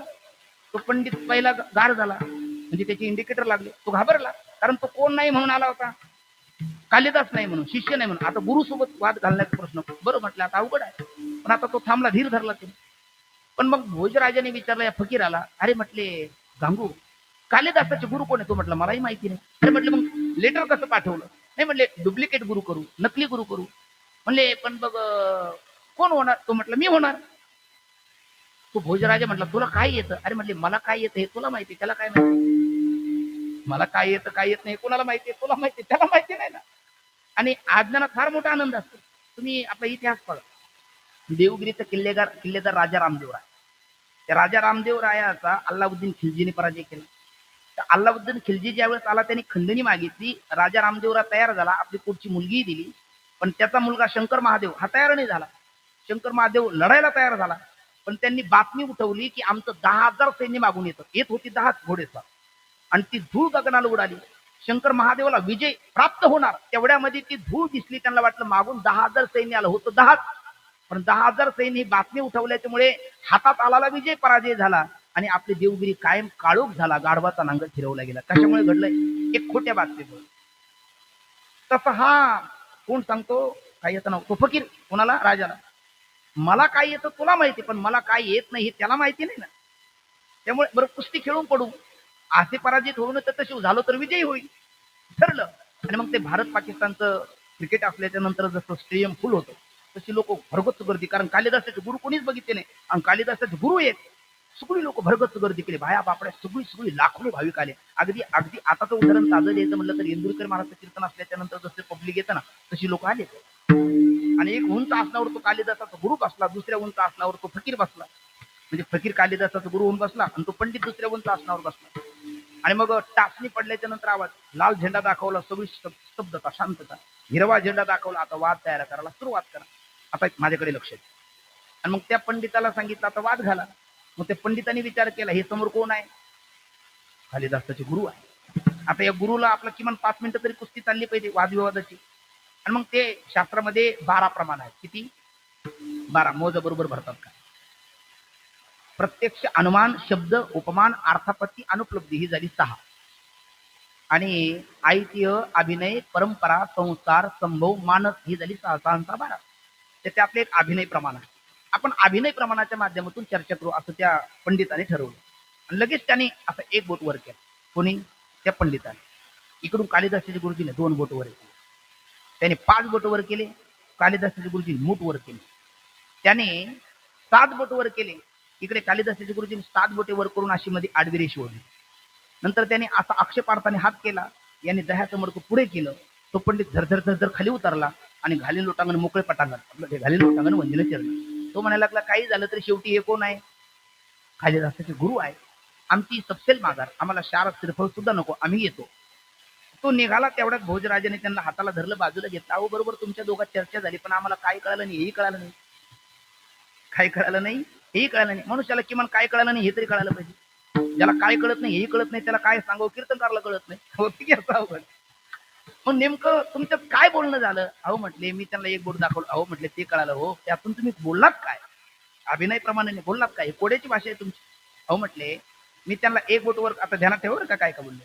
एक बोट दाखवला त्या पंडिताने. म्हटले मी त्यांना सांगितलं एकमेव अद्वितीय ब्रह्म न येणानास्ति किंचन हि किंचनापि नाना नास्ति किंतु एकमेव अद्वितीय ब्रह्म असते. तुका म्हणे तूच खरा येरवा उगा पसरा सर्वा घटी राम देहा देही एक. मी सांगितलं एक द्वितीय एकमेव द्वितीय ब्रह्म तत्व जगात आहे, दुसरं काही नाही असं मी बोललो. पंडित बोलले. मग त्या कालिदासाच्या गुरुजींनी किती बोटं दाखवली? 2. त्यांनी सांगितलं जगामध्ये 2 आहेत, माया आणि ब्रह्म. मायेला म्हणतात महत ब्रह्म आणि ब्रह्माला म्हणतात बृहन्नाथ ब्रह्म. हे 2 आहेत. जग म्हटलं की जगात हे 2 आहे. आणि मग जग म्हटलं तर जग कोणापासून बनतं? 5 भूतापासून आहे ना. पिंडी ते ब्रह्मांडी पिंड देह स्थिती ब्रह्मांडी पसरा हरविण सारा व्यर्थ. मग मी त्यांना 5 बोट वर करून दाखवले की हे जगत किती भूतापासून बनलं? पंचमहाभूतापासून. त्यांनी सांगितलं हो पंचमहाभूतापासूनच. पण त्यांनी मूठ करून दाखवली पंचमहाभूताचं अपंचीकृत आहे तेव्हा नाही, त्यांचं पंचीकरण झाल्याच्या नंतर हे जगत निर्माण होत. वा. आणि मग मग त्यांना मी 7 बोट वर करून दाखवलेत काय जगामध्ये 7 सागर आहे. कोणकोणती सांगा बघू एखादं नाव. बंगालचा उपसागर आहे, हिंदी महासागर आहे, अटलांटिक महासागर आहे, पॅसिफिक महासागर आहे. एवढे पुष्कळ झाले आपले, इतके काय कमी झाले? 7 सागर आहेत. असे किती सागर आहेत? 7 सागर. आणि मग त्यांनी विचारलं हो 7 सागर आहे, पण मध्ये काय केली? आडवी रेष ओढून सांगितलं का हो मध्ये मेरू पर्वत आहे. मग त्यांनी विचारला असा, मी विचारलं आक्षेपार्थाने कुठल्या सागरात आहे? 7 सागरापैकी. त्यांनी दह्याचं मडकं पुढं करून सांगितलं दधी नावाच्या सागरात आहे. येऊ का मी? काही झालं तर ते कोण आहे? ते विसरू नका, कालिदासाचे गुरु आहे. मग कालिदासाचे गुरुचे 1 2 3 4 गुरुजींचा ध्येयकार. येऊन येऊन येणार कोण गुरुजी शिवाय? आहेच कोण? आहे ना. फटाक्याच्या अध्यक्षाची हात ठेवून मिरवणूक आणि या पंडिताच्या तोंडावरच्या माशा हाकायला कोणी? तो पंडित निघून गेला. कालिदासाचे गुरुजी मिरवणूक झाली. सायंकाळी भोजराजाने गेट बंद केला. दोघच मध्ये. कोण? हा फकीर आणि तू गांगोती. म्हटले का रे तुला काही चिंता वाटली नाही? रे फकीर होकर फिकी करे ओबी साला गद्दा आहे. आम्ही काही फिकिरी केली नाही. पण मग ते दरवाजा लोटून घेतला, कोणीच नाही. मित्र दोघं एका तास आल्याच्या नंतर कशी बोलते बघा. तो म्हणायला लागला का रे चाले गांग्या? मित्रच ना ते. मायला म्हटलं बाबांचे शब्द माझे नाही. तुला आपण शाळेत सोबत होतो, तुला तचा फ येत नव्हता, एवढा शिकलाच पुढे विद्वत्ता. तो म्हटला भोज तसं काहीच नाही, मोगून ठोकून दिलं, फिट बसलो. अरे हे कसं काय कळालं? आता पटकन बोला. त्यांनी एक शब्दाचा अर्थ काय केला होता? 1 बोटाचा. पंडितांनी 1 ब्रह्म. छान. आणि कालिदासाचे गुरु 2 बोटाचा अर्थ ब्रह्मा आणि माया. 5 बोटाचा अर्थ पंचमहाभूत. मुठीचा अर्थ पंचकरण. 7 बोटाचा अर्थ सप्तसागर. आरवेरेचा अर्थ मेरू पर्वत. आणि कुठल्या सागरात? तर दधी सागरात. हा अर्थ त्या पंडिताने केला. पण आपल्याकडे म्हणतात दृष्टी सृष्टी. दृष्टी तशी सृष्टी, दृष्टीदेव सृष्टी. आणि या पंडिताने अर्थ वेगळाच केला. मग भोजराजाने विचारलं पण तुला कळालं कसं काय? तो म्हणला त्यात काय अवघड, ऐका याने केलेला अर्थ. तो म्हणू लागला तो आपल्या राज्यात आला का आपण त्याच्या राज्यात गेलो? पटकन बोला. तो आपल्या राज्यात आला. बरं मग तो आपल्या राज्यात आला, आपण त्याच्या राज्यात गेलो ना. मग इथले दादा तो का आपण दादा आहे. मग इथे दादागिरी आपण करायची की त्यांनी? आपण करायची. आणि तो आपल्यावर दादागिरी करायला लागला. म्हटले त्याने काय दादागिरी केली? हा तो म्हटला माझा तुझा 1 डोळा फोडील. त्याला एकच होता. कोणाला? त्या फकीराला. मी तुझा 1 डोळा फोडील. मी म्हटलं ए आपला नाद पडा, आपल्या नादी लागू नको, तुझे दोन्ही फोडील. त्याच्याकरता मी 2 दाखवलं. तो म्हटला मला कमी समजू का? साक्षी तुला गार करेल. तो मला बोलला. मला राग आला. मी म्हटलं मला कमी समजलं भोगती तुला खाली बसेल, मला काय समजतो? आणि मग त्याला वाटलं मी जरा तकडा दिसतो. त्याने मी त्याला 7 भाकरी खातोस की काय? त्याला म्हटलं अरे हो 7च खातो, पण सकाळी 2 टाइम.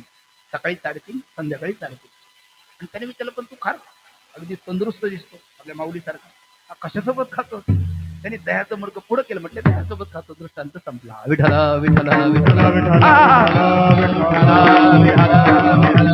कुंडली कवरदा श्री ज्ञानदेव पंढरीनाथ भगवान माऊली ज्ञानेश्वर जगद्गुरु तुकाराम गुरु जोग महाराज की.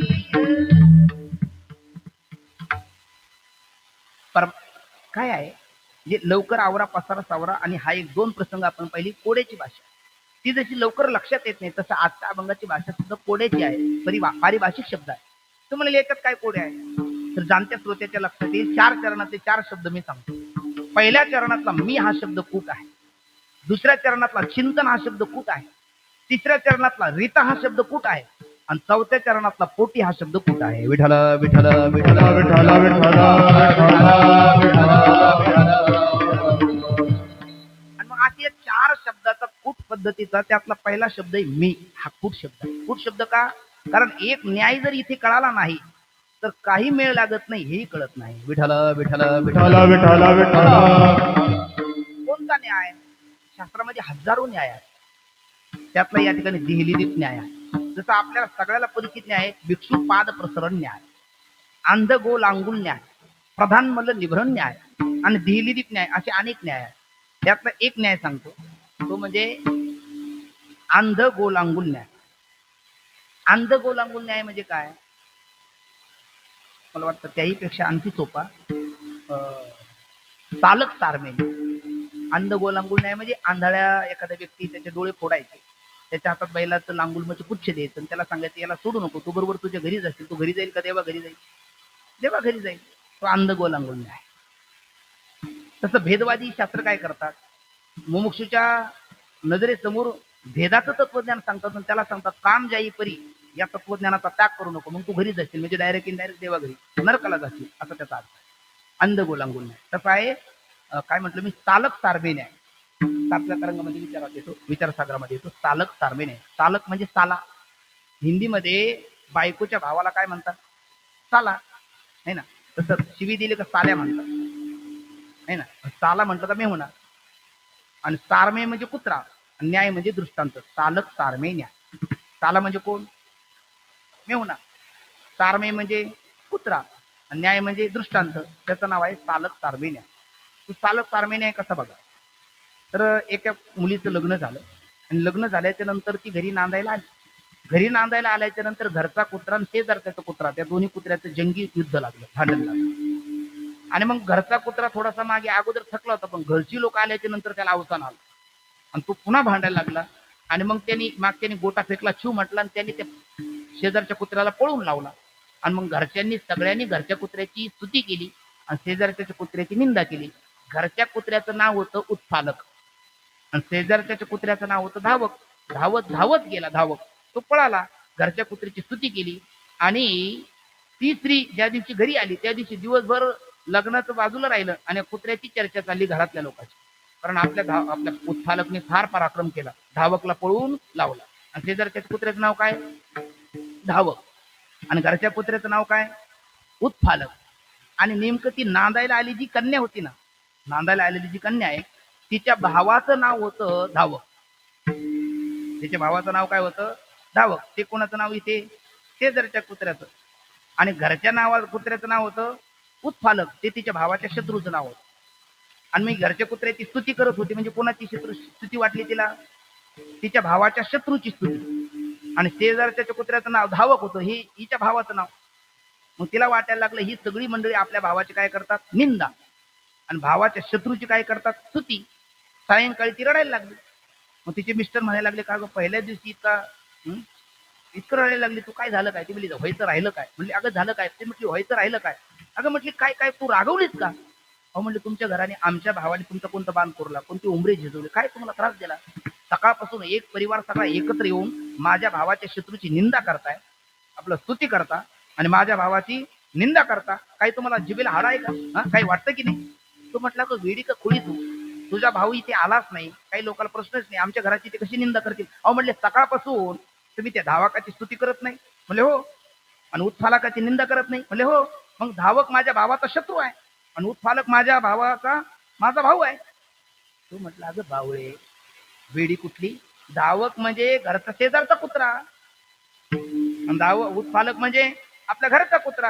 आणि आपण आल्या आल्या त्या घरच्या कुत्र्याने त्या उत्पालकनी धावकाला पळून लावला, म्हणून त्या धावकाची निंदा करत होतो पळकुटा कुठला, आणि घरच्या उत्पालकाची स्तुती करत होतो. हे कुत्र्याची नाव आहे, तुझ्या भावाची नाही. ती म्हटली असं होय, मला माहितीच नाही. हा कोणता न्याय झाला? चालक तारमेय न्याय. तसा चालक तारमेय न्यायाने हा सिद्धांत याच्या करताय की कारण ब्रह्माची शास्त्र स्तुती करतं आणि कार्य ब्रह्माची निंदा करतं. आणि हे जर कळलं नाही तर आजही काय शैव आणि वैष्णव बांधतात की नाही. पण ज्या वेळेला शिवपुराण आणि वैष्णव पुराण हे दोन्ही पुराण लिहिणारे व्यासच आहे. ते व्यासजी शिवपुराणामध्ये शंकराची स्तुती करतात, विष्णूची निंदा करतात, आणि विष्णू पुराणामध्ये विष्णूची स्तुती करतात आणि शंकराची निंदा करतात. निंदा जर करायची असेल तर दोन्हीची निंदा होईल. पण निंदा कार्य ब्रह्म अनित्य आहे. आताच पाहिलं ना आपण, हे देह अनित्य, घटने अनित्य, कार्य ब्रह्म अनित्य आहे. मग जे अनित्य असतं ते निंदनीय असतं आणि जे नित्य असतं ते वंदनीय असतं. हे कळावं हा त्याच्या पाठीमागचा उद्देश आहे. विठ्ठल विठ्ठल विठ्ठल विठ्ठल विठ्ठल विठ्ठल कुंडलिक वरदा विठ्ठल श्री ज्ञानदेव पंढरीनाथ भगवान की जय. चालक तारमेय न्याय झाला. त्याच्या अगोदर म्हटलं आपण भिक्षुपाद प्रसव न्याय, आणि आजच्या अभंगात आपल्याला अभिप्रेत आहे तो देहलीदीप न्याय. देहलीदीप न्याय म्हणजे काय? आमच्या माता भगिनीला तुम्ही विचारा. सायंकाळी लाईट गेल्याच्या नंतर घरात काय लावतात आपण? दिवा लावतो. मग तो दिवा लावतो. घरात दिवा लावण्याकरता त्याच्यामध्ये दोन प्रकार असतात. काही गरिबीची घरं असतात, काही श्रीमंत असतात. ज्यांच्याकडे खोल्या दोन असतात, रूम दोन असतात, पण दिवा एकच असतो. आणि दिवा तर बाहेरही प्रकाश पाहिजे, आतही प्रकाश पाहिजे. अशा वेळेला कुठे लावाल तू? उमऱ्यात. त्या उमऱ्यालाच म्हणतात देही. उमरे गावात नव्हे हा. उमरा म्हणजे चौकट आहे ना, घराची देहली त्याला म्हणतात. मग त्या देहलीवर दिवा लावला तो कुठे प्रकाश देईल? बाहेरही देईल आणि आतही देईल. तसा मी हा शब्द, देह काय ठरवायचा आपल्याला? नित्य का अनित्य ठरवायचं का? आहेच आहे, आहेच आहे. देह अनित्य का नित्य? अनित्य. देह कार्य का कारण? कार्य. देह विनाशी का अविनाशी? विनाशी. आणि विनाशी असणारा देह साधन का साध्य? साधन आहे. मग देहाला साध्य समजलं म्हणजे आपण खऱ्या साध्यापासून चुकू पण नाही, विनमुख होणार. आणि मग आपल्याला खरं साध्याची प्राप्ती व्हावी, त्याकरता देह काय नाही? साध्य नाही. देह काय आहे? साधन आहे. त्याकरता देह मी नाही हे कळावं, आणि मग उर्वरित विठ्ठल तत्वाची प्राप्ती होते. देह नवे मी हे सारे, देह नवे मी हे सारे, देह नवे मी हे सारे, देह नव्हे मी हे सारे,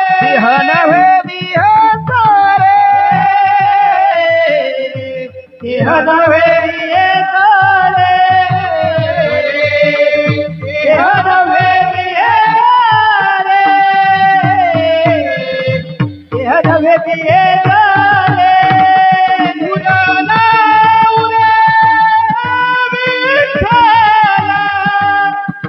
उडाला उरे विठ्ठला, उडाला उरे विठ्ठला,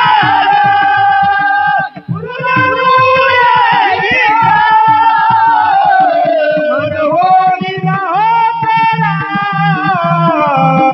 मनहोलीला हो करा, मनहोलीला हो करा,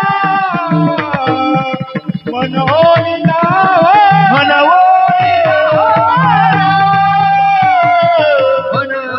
मनवोलीला हो करा, मनहोलीला हो करा, मनहोलीला हो करा, मनहोलीला हो करा. देह नवे मी हे गोरे, उरला उरे विठ्ठल, उरला उरे विठ्ठल, उरला उरे विठ्ठल. उरला उरे विठ्ठल, उरला उरे विठ्ठल, उरला उरे विठ्ठल.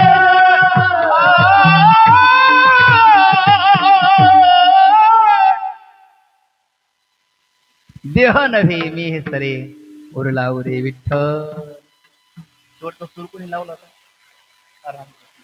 मग बरोबर आहे. विठ्ठला विठ्ठला विठ्ठला विठ्ठला विठ्ठला माधव महाराज लावणार नाही, लावला कोणी. देह नव्हे मी हे सरे उरलावरी विठ्ठल, मी देह नव्हे. मग मी हा शब्द देहलिदीप न्यायाने, मी देह नव्हे, मी ब्रह्म, मी देह हेही सरे आणि मी ब्रह्म हेही सरे आणि मग उर्वरित विठ्ठल तत्व उरे. विठ्ठल विठ्ठल विठ्ठल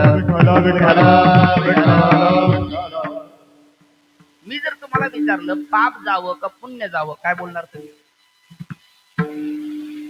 पाप जावं, बरोबर आहे. पुण्य जाऊ नाही, पुण्य प्राप्त व्हावं ही आपली इच्छा आहे.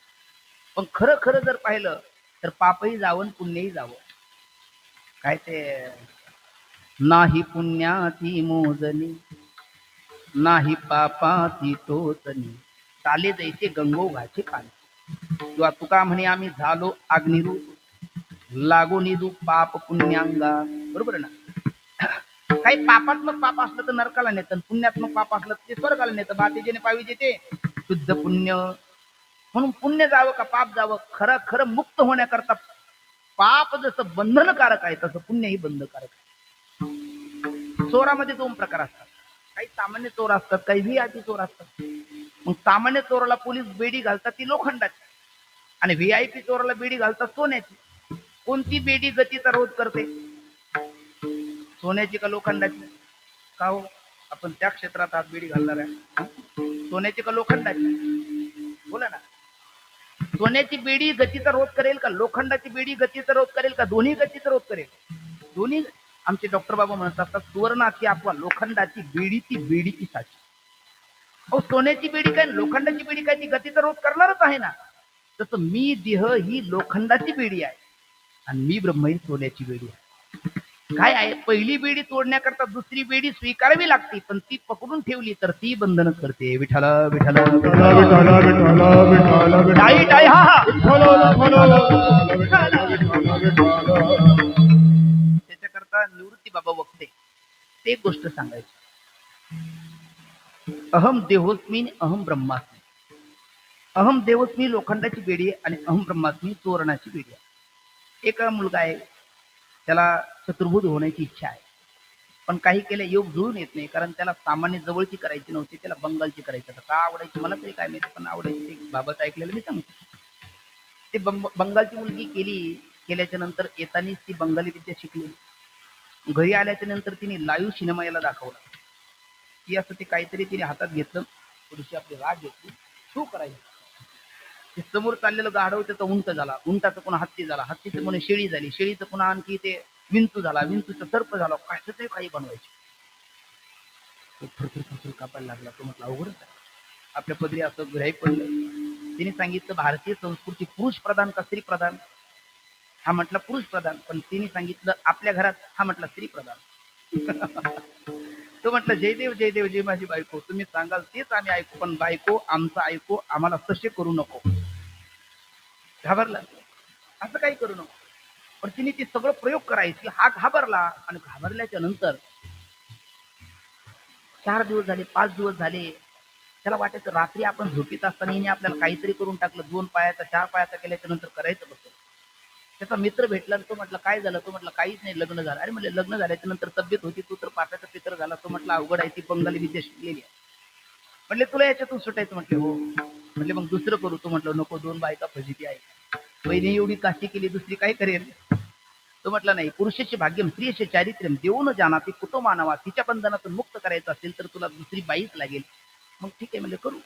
पण म्हटले ही जर विशारद झालेली असेल स्वराज महाराज तर ती अलंकार झालेली करायची. ही जर हायकोर्टात करत असेल तर ती सुप्रीम कोर्टात करायची. तर तिच्यापेक्षा एक्सपर्ट असली पाहिजे, तिच्यापेक्षा विद्या तिला अधिक येत असते. आता काय, हे इंटरनेटचं युग आहे, लगेच संपर्क साधना केली आणि ती घरी आहे, आपल्याकडे वेळ तर नाही. पण येताना त्यांनी सांगितलं आपलं पहिलं झालेलं आहे. ती म्हणजे मूर्ख आहेस, मग मला अगोदर का सांगितलं नाही? म्हटले पहिलीचा काटा काढायचा, आपल्याला दोघांना सुखाने संसार करायचा. त्याने विचारलं तिचं नाव काय? तिने सांगितलं 1108 अमुक अमुक. म्हणजे चिंता करू नको, तिचा गुरु माझा चेला आहे. आता ही किती शिकलेली असेल, तिचा गुरु कोण आहे? माझा चेला आहे. तिचा गुरु जर हिचा चेला आहे तर ही किती एक्सपर्ट. तिने सांगितलं चिंताच करू नको, घरी गेल्याच्या नंतर तांदूळ भरणार, तुझ्याकडे देणार, पिवळे आणि पांढरे तांदूळ देणार. पिवळे तांदूळ आमच्या दोघीच्या अंगावर टाकले की आम्ही दोघी घारी होणार, आमच्या दोघांचं युद्ध लागणार. आणि मग युद्ध लागल्याच्या नंतर मात्र सम साधायला चुकायचं नाही बरं का.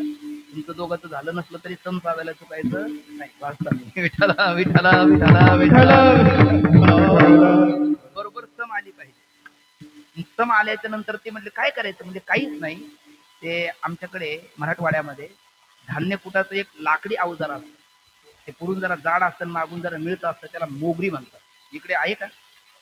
मुसळ ते याच्यातलं असतं, खलबत्यात. मुसळ वेगळं आणि ते लाकडी धान्य वेगळं, त्याला ते मोगरी म्हणतात. ठीक आहे, एक अवजार, एक हत्यार. आणि मग तू काय करायचं, आमच्या दोघांचे भांडण लागल्याच्या नंतर तू बरोबर एका ठोक्यात तिला संपवायचा. कोणाला? नाही आताच नाही, म्हणून म्हटलं मी सम साधायला चुकायचं नाही. विठ्ठला विठ्ठला विठ्ठला विठ्ठला. तो म्हटलं पण रॉंग नंबर लागला, चुकून ठोकत तुझ्यावर पडल्याच्या नंतर तिने सांगितलं तसं काही होणार नाही, ती काळी घार होईल, मी पांढरी घार होईल, ओळखायला सोपं जाईल. तो म्हटलं ठीक आहे, पण मग आता घार तू झाली, ती काळी मी संपवली, तू पांढरी घार झाली, पण घारीची पुन्हा काय झाली पाहिजे? बाई झाली पाहिजे, मग आपल्याला संसार करता येईल. त्याकरता काय करावं लागेल म्हटले, पांढरे तांदूळ आहे माझ्या अंगावर टाकायचे, मी पुन्हा बाई होईल, आपण सुखाने संसार करू. ठीक आहे. घरी आले. घरी आल्याच्या नंतर यांनी बोलता बोलता तिला गोड बोलायला लागले. ती म्हणायला लागली तुका म्हणे ते काहीतरी आहे, कारण आतापर्यंत ते गोड बोलले नाहीत, आज गोड बोलतात म्हणजे आपला गोड बोलून निकाल लावायच्या मागे. तिने विचारलं तरी तो म्हटलं अगं तसं काही नाही. आणि मग बोलता बोलता तिने ते तांदूळ घेतले, पिवळे तांदूळ दोघीच्या अंगावर टाकले, त्या दोघी घारी झाल्या, त्या दोघांचं तुंबळ युद्ध चाललं, रक्त बंबाळ झालं, ही तिची पाय उडते, तिची पंख उडते. यांनी विचार केला आपण पुष्कळ सोसलेला आहे, थोडासा सिनेमा पाहायला काय हरकत आहे. पण नंतर वेळ झाल्याच्या नंतर त्याला विचारलं आताही जास्त वेळ जाता कामा नये, आपण सम साधावी, म्हणून ते लाकडी हत्यार त्याने घेतलं आणि एकच फिरून टाकलं. स्वराज महाराज कुठूनच मग्न आहे. चला असू द्या. तर हे एका ठोक्यामध्ये संपवली, कोणती? काळी घार. एका ठोक्यामध्ये संपवली काळी घार. आणि आता राहिले पांढरे तांदूळ, त्या पांढरीवर टाकणार आणि तिला बाई करणार. तितक्यात त्याचा मित्र आला, म्हटले पगले काली को मार दिया, आप सफेद को क्यों छोडताय? कारण ती फक्त विचारच झालेली होती, अलंकार झालेली आहे, तिला सामान्य विद्या येत होती, तिच्याही पुढची आहे, ही काय करेल मलाही सांगता येत नाही. जसा ठोका एक तिला टाकला तसा हिलाही टाक. हा आता तरी आहे ना. आणि मग तीही संपवली, दृष्टांतही संपला. जी काळी घार आहे ती अहम देहोत्म ही वृत्ती आहे, आणि पांढरी घार आहे ती अहम ब्रह्मास्मी ही वृत्ती आहे. आणि माऊलीची ओवी ऐका, नवल अहंकाराची गोठी विशेष न लगे अज्ञाना पाठी, सज्ञानाच्या झोंबे कंजी नाना संकटी नाचवी. किंवा तुकोबरा म्हणतात, तुका म्हणे अहम ब्रह्म आड येऊ देती भ्रम. याचा अर्थ देहाला मी म्हणणं हा जसा भ्रम आहे, तसं मी ब्रह्म म्हणणं या मी ब्रह्म अहम ब्रह्मास्मी याच्यात गुंतणं म्हणजे महाकारण देहात गुंतणं आहे. आणि तो महाकारण देह काय आणि स्थूल सूक्ष्म कारण देह काय, हे देह काय नाही साध्य साधनापैकी. देह साध्य नाही, देह काय साधन आहे. मग या देहातून सुटला आणि महाकारण देहात अडकला तरी विठ्ठल तत्वाची प्राप्ती होईल का? होणार नाही. म्हणून मी देह हे सरे म्हणजे मी देह हे सरे म्हणजे स्थूल सूक्ष्म कारण, आणि मी ब्रह्म हे सरे म्हणजे महाकारण. आणि मग उर्वरित उरे उरला उरे विठ्ठला उरला उरे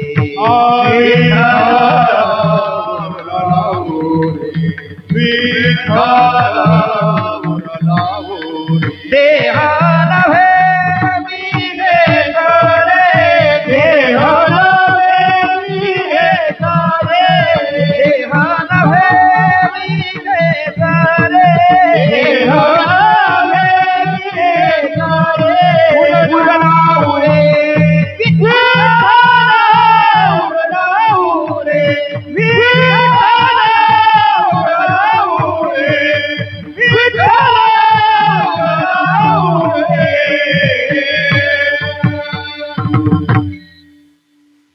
जसं आपण चार कारण सुरुवातीला पाहिले, आपण चार कारण सुरुवातीला पाहिले, एक उपादान कारण, दोन निमित्त कारण, तीन सहकारी कारण, चार अन्नत सिद्ध कारण. तसं मी देह हे सरे याकरता आपल्याला चार शब्द पाहिजे. पहिला आहे स्थूल देह, दुसरा आहे सूक्ष्म देह, तिसरा आहे कारण देह आणि चौथा आहे महाकारण देह. चला पहिला बोला, स्थूल देह, सूक्ष्म देह, कारण देह आणि महाकारण देह. ठीक ना.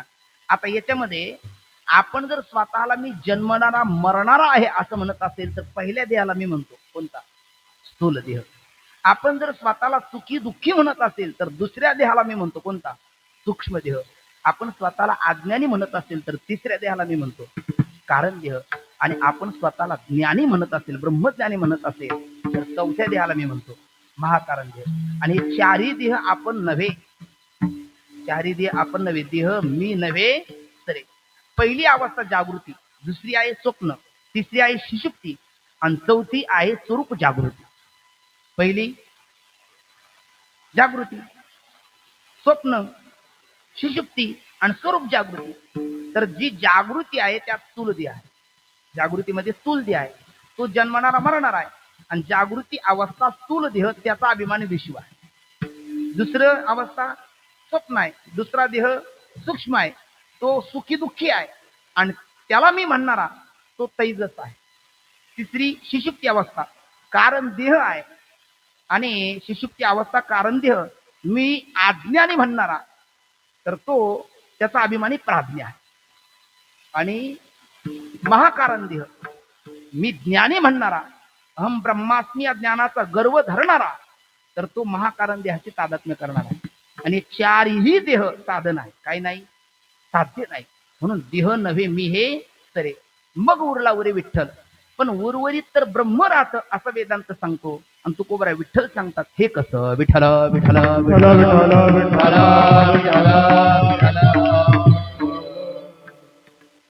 त्याचा विचार 4-2 मिनिटं राहिले तर पुढे आपण करू. पण आता देह काय नाही, साध्य नाही. देह काय आहे? साधन आहे. देह काय नाही, नित्य नाही. देह काय आहे? अनित्य आहे. देह काय नाही, अविनाशी नाही. मग काय आहे? विनाशी आहे. आणि आपलं अनित्य साध्य नाही, नित्य साध्य आहे. विनाशी साध्य नाही, अविनाशी साध्य आहे. आणि अविनाशी कोण आहे? तुका म्हणे तूच खरा येर वाहुगा पसारा. अविनाशी कोण आहे? परमात्मा आहे. परमात्मा अनादि अनंत आहे, विठ्ठल आहे. आणि ते विठ्ठल तत्वाची प्राप्ती करून घेण्याकरता या देहाला साधन समजून याच्याद्वारा साधना केली पाहिजे. पण साधना काय करायची? साधना काय करायची? मोनी लाहो करा लाहो करा मना ओढे लाहो करा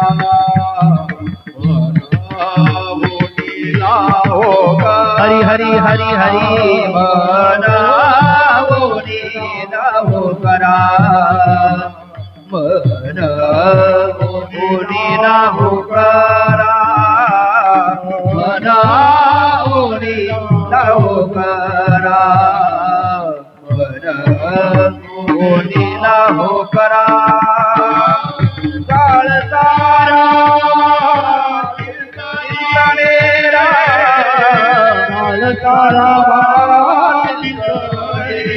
काळ तारा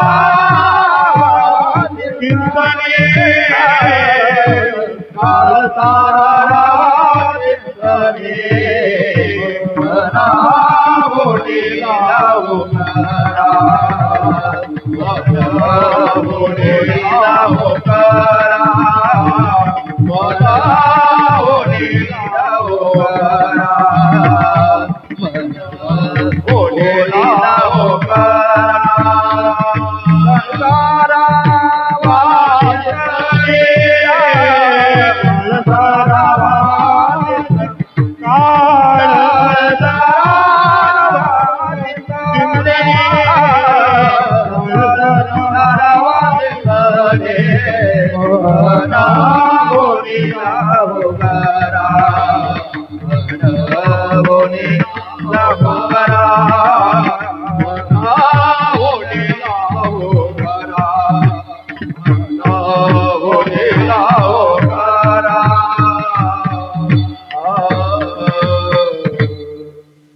देह साध्य नसून साधन आहे आणि विठ्ठल हे साध्य आहे. तुका म्हणे जन्म आल्याचे सार्थक विठ्ठलची एक देखील आहे.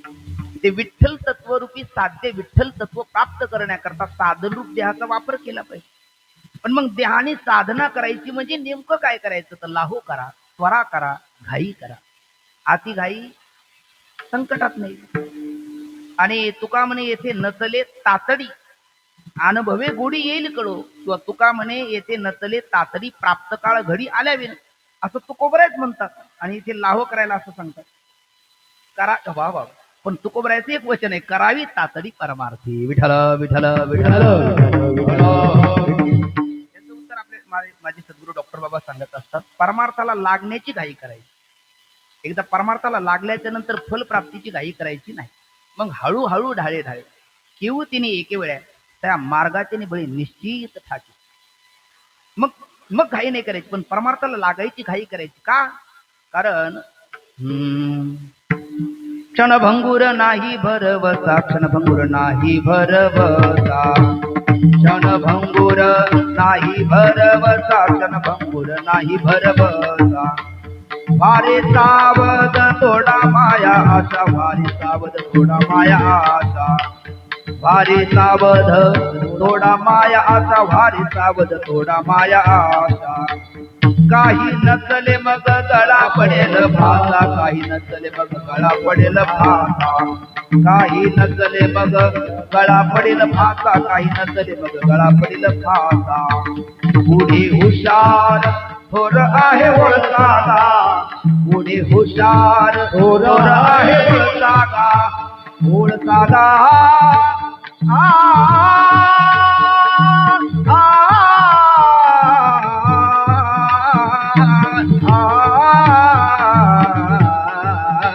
राम राम मरा आधी लाव करा जात झाला बोळ बंदी. दांडा वाहू याऊ पादी लक्ष लावून हा गोविंदीगा, लक्ष लावून हा गोविंदीगा, लक्ष लावून हा गोविंदीगा. गोदे बाबाची चाल आहे, क्षणभंगुर नाही बरोबर. वारे सावध थोडा माया आशा, मग काही नसले मग गळा पडेल फासा. पुढे हुशार थोर आहे ओळखागा. याची शाश्वती आहे का आपल्याला? माती पाक पाकडी तो हे सर. तुम्ही किती मोठ्या पदावर आहात, किती मोठी तुझी सत्ता आहे, किती तुमचा बँक बॅलन्स आहे, हा विचार काळ करतो का? तुकोबरा नाथाच्या अभंगात म्हणतात ना, मग तेच नसले काही, सत्ता संपादा राहील ठाई ते ठाई, पुढे संचित जाईल ग्वाही तुका म्हणे तई यमाज्ञा. आणि थोड्या दिवशीपूर्वी उदाहरण आपल्या डोळ्यासमोर आहे. म्हणजे काळ कोणाकरताही थांबत नाही आणि याची शाश्वती नाही, म्हणून लाहू करा. पण एकदा परमार्थाला लागल्याच्या नंतर लाहू करू नका. कोणातरी एका जन्माच्या शेवटी कृपळवा पोटी येईल दया, म्हणून लाहू करा, त्वरा करा, घाई करा, करावी तातडी परमार्थी. बरं ठीक आहे, केली त्वरा. मग आणि त्वरा करून करायचं काय? काळ सारा चिंतने, काळ सारा चिंतने, चिंतने मनवोनी लागो करा, मनवोनी लागो करा, मनवोनी लागो करा, मनवोनी लागो करा. काळ सारा चिंतने, काळ सारा चिंतने, काळ सारा चिंतन शब्द सुद्धा चिंतनीय आहे, कारण चिंतन शब्द इथला कुठ आहे. काळ चिंतनात सारायचा म्हणजे नेमकं कोणत्या चिंतनात सारायचं? तर त्याच्यामध्ये अधिकार परत्वे चिंतनात काळ सारायचा. आपला अधिकार जसा, अधिकार तैसा करू उपदेश सायव जे त्याच त्याची देऊ, अधिकार तैसा दावियाला मार्ग चालत आहे मग कळू येत. ज्ञानोबा आहेत भगवती ज्ञानेश्वरी मध्ये म्हणतात, जे सायाचे स्तन्य शेवी ते पक्वान्य केवी जेवी, म्हणून बाळा का जैसी न द्यावी धनुर्धरा. मग ज्याचा अधिकार जसा असेल तसं त्याने चिंतन करावं. म्हणजे पूर्ण विषयासक्त असेल तर त्याने चिंतन काय करावं? किम कर्म किम कर्म इति कवयो अपि अत्र मोहिता सत्यक्रम प्रवक्ष्यामि यज्ञात्वा मोक्षेशे अशुभात. कर्मणो हेपि बोद्धव्यम, बोद्धव्यम च विकर्मणः अकर्मणश्च बोद्धव्यम गहना कर्मणो गतिः. त्यांनी निष्काम कर्मयोगाचा विचार करून त्यामध्ये प्रवृत्त व्हावं, हा चिंतन शब्दाचा अर्थ. आणि पूर्ण विरक्त असेल तर त्याने विचार करावा, को अहम कथमिदम जातम, को वै करता असे विद्यते उपादानम किमास्ति विचारो स्वयं दृश्या. आत्ताच आपण 4 देव सांगितले होते. पहिला नाही, अवस्था 4 झाल्या, त्याच्या अगोदर 4 देह सांगितले होते आत्ताच, बरोबर आहे ना? पहिला स्थूल देह, दुसरा सूक्ष्म देह. तुम्ही म्हणजे गोड हात बरं का श्रोते, नाही तर मग मला वाटलं गेले घरी आहे ना. पहिला स्थूल देह, दुसरा सूक्ष्म देह, तिसरा कारण देह आणि चौथा महाकारण देह. तर पहिला जो स्थूल देह आहे त्याला जर मी म्हणणं ही चुकीची गोष्ट आहे. कारण स्थूल देह म्हणजे कोणता कोश? अन्नमय कोश. आणि स्थूल देह म्हणजे अन्नमय कोश, आणि त्यापासून आत्मा कोश दूर आहे, तो मी नाही. का? पंचदशी कारण हेतू दिला कार्यात्वात, तो कार्य आहे. यत कृतकम तदा नित्यम. दुसरा देह सूक्ष्म देह, त्याच्यात 3 कोश आहे, प्राणमय, मनोमय आणि विज्ञानमय. प्राणमय कोश मी नाही, जडत्वात. मनोमय कोश मी नाही, विकारित्वात. आणि विज्ञानमय कोश मी नाही, विलयादी अवस्थावत्वात. तिसरा देह होता तुमच्याकडे कारण देह. कारण देह म्हणजे आनंदमय कोश, तोही मी नाही. आणि महाकारण देह म्हणजे अहम ब्रह्मास्मी त्याकर वृत्ती, ती वृत्ती मी नाही. वृत्तीने ज्या अधिष्ठानाला विषय केलं तो मी आहे, असा विचार करणं हे चिंतन आहे ज्ञानी पुरुषाकरता, विरक्त पुरुषाकरता. पण मग पूर्ण विरक्त नाही, पूर्ण विषयासक्त नाही. आपण पूर्ण विरक्त का पूर्ण विषयासक्त? म्हणजे आपण देवराज इंद्र का आपण शुकाचार्य? आपण देवराज इंद्रही नाही आणि शुकाचार्यही नाही, आपण मधले आहोत. विठ्ठल विठ्ठल विठ्ठल विठ्ठल बोलो. आपण प्रत्येकाने अंतर्मुख होऊन विचार करा. आपण 24 तास परमार्थ करा म्हटलं तर आपल्याला ते शक्य आहे का? नाही. आणि 24 तास संसारच करा म्हटलं तर तेही शक्य आहे का? आपल्याला दोन्ही करावं वाटतं का एक करावं वाटतं? आपल्याला प्रमाण पाठ आहे, सुखी करावा संसार न संडावे दोन्ही वार, दया क्षमा धर तो जवित येतील, आसुनी संसारी जीवे वेगू करी, वेदशास्त्र उभारी बाया सदा, वेदशास्त्र उभारी बाया सदा, वेदशास्त्र उभारी बाया सदा. कामामध्ये काम काही म्हणा राम राम, जाईल भवश्रम सुख होईल सुखाचे. आपण खरे पारमार्थिक का खरे प्रापंचिक? रामप्रसाद इतकं प्रामाणिकपणाने कबूल करतायत तुम्ही. खरंच ना, म्हणजे परमार्थाच्या नावाखाली प्रपंचच होतो, बरोबर आहे की नाही? म्हणजे आपण काय ते एक म्हण आहे बघा हिंदी भाषेमध्ये, आपली राष्ट्रभाषा आहे, धोबी का कुत्ता ना घर का ना घाट का, तशी आपली अवस्था आहे. आपण पूर्ण प्रापंचिक नाही आणि पूर्ण पारमार्थिक नाही. आणि मग जो पूर्ण प्रापंचिक नाही, पूर्ण पारमार्थिक नाही, त्याला चिंतन शब्दाचा अर्थ काय आहे? विठोबा रखुमाई. ताई ताई ताई, विठोबा रखुमाई. जय जय विठोबा रखुमाई. ताई ताई ताई, विठोबा रखुमाई, विठोबा रखुमाई. ताई विठोबा विठोबा रखुमाई, विठोबा रखुमाई. ताई ताई ताई ताई ताई, विठोबा कुंडली कवरवारी विठ्ठल श्रीनाथ देव हरिनाथ भगवान की जय. माऊली ज्ञानेश्वर माता.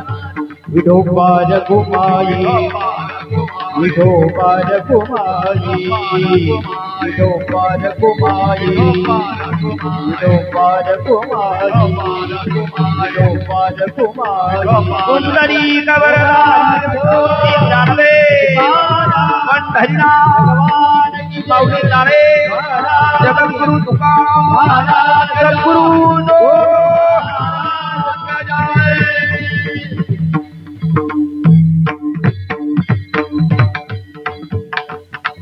एका दगडात 2 फळं झालीत आपली. म्हणजे आपण तिसरं उत्तर देतोय. चिंतन शब्दाचा अर्थ कर्मटा करता किम कर्म किम कर्मेती. चिंतन शब्द विरक्तचा अर्थ मी कोण आहे हा विचार. आणि जो पूर्ण प्रापंचिक नाही, पूर्ण पारमार्थिक नाही, पूर्ण विषयासक्त नाही, पूर्ण विरक्तही नाही, असा मधल्या कोटीतला जो वर्ग आहे त्यांच्याकरता चिंतन शब्दाचा अर्थ आहे नामचिंतन, भक्ती. कारण काय आहे? अगदी युगपरत्वे चिंतन शब्दाचा अर्थ चिंतन जर करायचा ठरला तर कृते ध्यायतो विष्णू हे चिंतन शब्दाचा अर्थ. त्रेतयाम यजतो मखई चिंतन शब्दाचा अर्थ. द्वापारे परिचर्या चिंतन शब्दाचा अर्थ. आणि कलौतक हरी कीर्तनात हा चिंतन शब्दाचा अर्थ. कलियुगा माझी करावे कीर्तन. प्रत्येक कीर्तनातही किती प्रकार. आताच आपण बघितले होते कीर्तनात 4 प्रकार. तुकाराम त्यावेळेला किती कीर्तनात स्वरूप संकीर्तन, गुण संकीर्तन, लीला संकीर्तन, नाम संकीर्तन. स्वरूप संकीर्तन करता प्रस्थानत्रयीचा अभ्यास, गुण संकीर्तन करता भगवंताच्या अनंत गुणाचा अभ्यास, लीला संकीर्तन करता गर्ग संहितेचा अभ्यास पाहिजे. पण नाम संकीर्तन कोणी करू शकतो. नामाचे चिंतन प्रगट पसारा असाल ते करा जेथे तेथे. आणि कोणतं नाम संकीर्तन. परमात्म्याचं नाम संकीर्तन. आता आपली वेळही झालेली आहे, पण आपण 1 मिनिट सगळेजण आरंभाचा जीवन आरंभी आवडी आदरे आले नाम आणि तेने सकळ सिद्धी जगी झाले पूर्ण काम. मंगलम भगवान विष्णू मंगलम गरुड ध्वजा मंगलम पुंडरीकांश मंगलाय तनु हरी सकल मंगल निधी. श्री विठ्ठलाचे नाम आधी म्हणकारे जना. श्री विठ्ठलाचे नाम वाचे पतित पावन साचे. श्री विठ्ठलाचे नाम वाचे. म्हणून आरंभ आहे, आरंभाचा दिवस आहे आणि तेच नामचिंतन करायला तुकोबराने सांगितलेलं आहे. म्हणजे अविनाशी नामाचरिता हरी आणि रेगी हृदया माजारी. त्या विठ्ठल तत्वाची प्राप्ती करायची देह साधन आहे, परमात्मा साध्य आहे आणि त्या परमात्म्याची प्राप्ती त्याच्या नामाने होते. कारण तुका म्हणे नाम आणि चैतन्य हे निज धाम. म्हणून 1 मिनिटाकरता सर्वांनी बोला.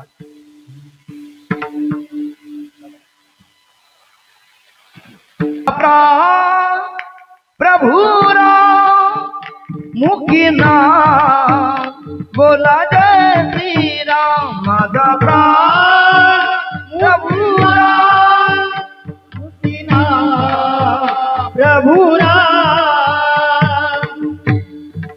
मध्यम द्या.